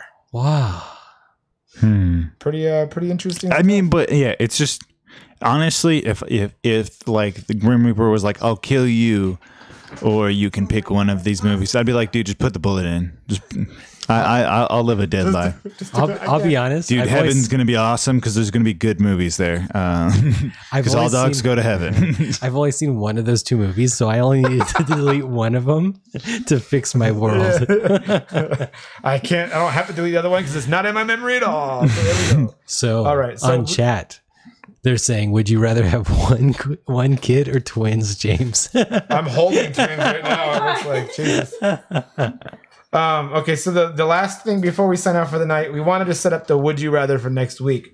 Bill, I don't know how hard this one's going to be. We're trying to make it hard for you guys because we want it to be like, oh, well, that's an easy decision. I mean, this isn't. It's difficult because, like not retro, nostalgic feeling for some people. Yeah, and that's probably what's going to be what influences my answer. So the question for next week, which will be posted on Dorkside Cookies Facebook, so go take a look there after tonight, and we'll have it up, is which do you prefer? Sabrina the Teenage Witch or The Chilling Adventures of Sabrina? Those are both stories about Sabrina the Teenage Witch, but one is Melissa Joan Hart and it's hilarious, and the other one is, oh God, I forgot her name now. I had it in my head. And the actress's name? Yeah, the actress's name. For, I'm really bad on actress and names. it's more of a scary Riverdale type feel to it. And I'm not saying that that's bad because I loved both the series, but I really think it comes down to one particular character for me, which is what is going to sway my decision. Wait. Whoa. Yeah. And I will let you know next week what it is. All right. You scared me there That's for a what I was second. gonna do. I'm not going to tell you what it is yet. Yeah, if you want to find out, you're gonna have to come back. If you want to know James's opinion on Sabrina, I mean, if you, Come back next week. if you really like want to know of the opinion, you could just wait the week, then go to the podcast, and or then I might just vote fast on it forward. tonight, and I'm like, oh shit, I forgot I voted on it. They're just gonna go look and see what I. Yeah, or just go look at it. But yeah, we'll be up tonight. I think it'd be a fun discussion because again, both series were good. And have you watched the entire Chilling Adventures of Sabrina? I didn't watch the Christmas episode. The Christmas episode was really cool. I'll try. It was really cool, and it actually, again, I will try and say this as many times in anything. I hate filler episodes of anything. Oh, you mean like the Doctor Who Christmas episodes? Yeah, that one seems like it's a lead up to the transformation. Yeah. But it's not the transformation yet. Yeah, exactly. But though, like Bleach had a whole filler episode, and they added in a whole new character just because of the filler, and that character makes no sense, and blah blah blah. It's just these episodes. Is Bleach where the guys are playing volleyball? No, Bleach is the. I cover conventions, guys. I take camera. I get free passes to take photos of people, and sometimes I wander into a room and I watch animes for a couple hours to rest my feet. And so sometimes I see like hours of weird animes like volleyball players. This- and I'm like, why aren't there any girls here? Why are we watching a whole anime of nothing but guys? He hasn't seen Free yet. It's just a bunch of male swimmers. That's all it is. Okay. Oh, but damn it! I actually had one I was going to suggest to him to be funny. What's the one where they play like the push off the platform game, but they can't use their hands or their feet? Oh, what was that called? It's like starts with a K. Damn it! The basis of it is they play on these platforms on water, and they have to try and push the other girl off into the water. They can't use their hands or their feet, and they mostly use their chest or their ass to push. And there's a whole anime about It's a that. whole anime. Oh, dude, I'm pulling it up right now. It's on my hilarious. list. And it's not butt even fights? just like them, forcing them off. It's like special secret moves. of, like- Kaijo. yeah, Kaijo. Yep. They're like using their chest as like a Dragon Ball Z Kaioken attack. I feel like Freaking hilarious. I feel like there's gonna be like a thing on the Wheel of Sadness where it's like Richard has to watch one episode of a random anime. Here, I'll show you. I'll show you what. Well, don't show it because people can't appreciate it on stream. But we'll do it afterwards. but add it to the show notes so that Yeah. people can watch whatever wackiness that you watch, and I'll watch an episode of whatever. You guys whatever can suggest. watch it on VRV or Crunchyroll. Just to let you guys know. Yeah. We're not by the sponsored way, by them, but we would not mind it. yeah, I mean, Yeah, we'll hey, probably hello. eventually have one of those little codes. But definitely, Crunchyroll you also, just to let you know, you don't have to pay for a subscription, but it is preferred. Yeah. Crunchyroll, you don't have to pay. You can watch it without it, but then you get commercials every 30 seconds. So And I gotta tell you, I don't like commercials. I don't watch commercials on YouTube. Not on Hulu. Not on anything. So I pay for my YouTube. I'm crazy, but it works. All right. So remember, Sabrina the Teenage Witch or Chilling Adventures of Sabrina is the next one. And which would you keep, or which would the question will say, which one do you prefer? do you prefer? Just, That's to make should be more dramatic.